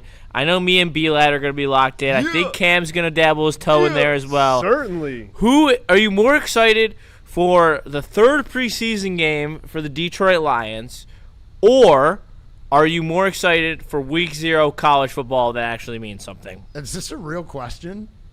What are we watching? TCU in Ireland? No, it's the NFL. Think I about don't it, care though, about Anson. guys that are But going to we're be an talking enterprise preseason, though. car rental next year. I don't care about guys that are going to be sitting at You're Speedway going to watch the next year. 3rd and 4th quarter, and you're going to see a 7-Eleven gas station you employee. Said, you know, said week 3. You didn't say preseason. I didn't hear that. Preseason game 3. I said preseason game I thought 3. he said week. Man, College that's a tough football. one. That's why this is such a tough question. You know what? No, I'm taking college football all day. I'll take the college only out of the Ireland factor. Okay, that's fair. I mean, I'll be down and like we're gonna be doing the pregame show here, and I'm gonna. Oh wait, I don't know if I can do that because we're sponsored by Here Sun are Cruiser. no and tickers. they are a great beverage. I do enjoy some Sun Cruisers. Don't we? But yeah, wait until Shout out Sun Lions Cruiser. game day, and you're gonna see Anson get mad at me. All right, over under how many times Anson gets mad at me for drinking too many Sun Cruisers on the postgame show this year? Well, Over under, I'm gonna set it at 3.5. And it depends on if I'm drinking. If I drink, then it'll be well over 3.5. I'm pretty committed to not drinking this year. It might happen. You know that week 1 game. But yeah, all right. Well, It'll be the losses, no, bro. this is what I'm gonna do because the game starts at 1, and we have a great bar right below us called Great Dane. They have a great Guinness, like frosty. They got the harp glass as well. Like, they're all over it. Shout out Great Dane. I'm about to, after we do the pregame show, in between the 2 shows, I'm going to pop down there and watch the Ireland game kick off, and I'm going to have a Guinness. All right, I got one that I think Cam will really appreciate, and I'm curious whether you know about, because it might not even be a thing anymore. Cam? What's that? Have you had a black and tan? Black and tan, man. Those you were had a my black and jam tan? back in the day. Oh, I know. I already know. Yeah. He doesn't know what it is. I don't either. No, A say it again. black and tan. They've gone away. A black and tan? Yeah. I have no idea what that never is. heard Do that tell, either. Cam. I mean, a black and tan basically is like a half and half. It's like a red lager. What was it, like Killian's Red or Smithwick's maybe? I don't know. There's And then different it options. Topped with a Guinness. So it's like the bottom. 2 levels? Yeah, 2 levels. So split. one's black and the other one's actually tan. Interesting. Yes. Oh, they good. Oh, they real good. I mean, the way you're talking about it, I'm sure they are. I'd be down to try them if they ever resurface. You know what? Something great, and this is tip of the cap. Shout out Evergreen in the chat saying that he likes my hat. This is the tip of the cap to the hockey fans out over there in Canada over the border, and I probably should be saying this on Woodward Wings because we have a lot more Canada percentage on that channel. Yes, you do. Than we do here. However, if you ever go to Canada, okay, there's these things. They're called Molson Canadian cold shots. All right, they are smaller, like beers that are higher alcohol you per get a whole volume. beer in a shot. Yeah, and they are like the perfect amount of like taste. They're like the perfect amount of taste for like taste a and beer. hard. Yeah, and so we have some of those in the garage right now. My dad just brought them back from Canada. All right, it's like a Canadian buzzball. Yeah, so exactly. And dangerous. They're like 6 point. They're high 6% ABV. Now, what do you know about Molson Triple X? Molson Golden. No. So good. No. I've had a Triple I X. know Triple X, though. I know. Those are good. I dabble in anything Molson. The Triple X, I challenge you to finish a Hey, sixer. hey, throw some beer, your favorite beer, Rex, in not Bud Light or, obviously Founders is great. The Mortal Bloom, all right, and this is not BS because I don't have to say this. I don't read the ad read. The Mortar Bloom, I went to Breakaway, the music festival in Grand Rapids a couple weeks ago. They were serving those, and let me tell you, hot summer day, like it's an IPA, but still on the lighter end, hitting crisp, nice little sun. Like when a beer's got a little sunny taste to it. I don't know if that's a little. Yes. Oberon? The original Well, Oberon. yeah, Oberon, obviously. Has the taste of sun. In fact, it used to be called Soul Sun. But Mortal Bloom is also fantastic and gives that same type of feeling. And I actually, that Mortal Bloom, I can put those away, no problem. I'm an event, and I'm talking to you, Bell's Brewery. You ruined the best beer ever known to man when when you took the original Oberon, once known as Soul Sun, and you decided to give it to the country, which is a great decision. The country deserves it, but you dumbed it down. You bitched it out. I can see through it. You're not supposed to be able to see through Oberon. 10 years I've been dealing with this watered-down, subpar version of what was once Oberon. The artist, or beer formerly known as Obi-Wan. And I'm going to say this. I heard a rumor that you guys are bringing out Oberon Light. Oh, I have it. It's great. That's a joke. It's gotta What be did good, you just though. pour some more water in it? You want to make your old customers happy and actually get them back? Because I've been gone for a long time. Oberon Dark. Bring back the original. Do it. Heavy, Oberon, heavy. You know what I drink now? All that sediment. I drink Founders. Shout Legit. out Founders. I drink Founders. And on occasion, when I'm feeling like I want to get pissed off at juice, I get wild on them Sun Cruisers, baby. Those Sun Cruisers are so good. Actually, never mind. That's the wrong one. They did hook us up with some awesome apparel last the year. quick pullback. That's somebody else. All right, we got to wrap it up. I got Woodward Wings next. You Make do. sure you tap What in do you with do Woodward there? What do you Wings. talk about? Ice soccer? Yes. Solid. A big NHL player just requested a trade about 20 minutes ago. Most hated athlete in Detroit. Hellebuck. Larkin. Really? Boy, what he did? Yeah, Connor Hellebuck. Shout out Wall Lake Northern alum. Yeah. Yeah, Connor Hellebuck just requested a trade, so lots to talk about. Wall Lake Northern alum. Wow. Well, listen, Braylon will be back So tomorrow. late. Shout out That's to Cam so- for making us sound good and bringing the good vibes. Shout out to dubs. B-Lad, wide receiver 2, for making us look good and filling the chair when we had to fill this chair up here with this man to my right. Juice Wayne. The truth, the juice, Mr. Justin Satawa. We'll be back Shout on him off. Saturday together doing the post-game show. Make sure you tap in with everybody tomorrow, but Saturday it's happening early.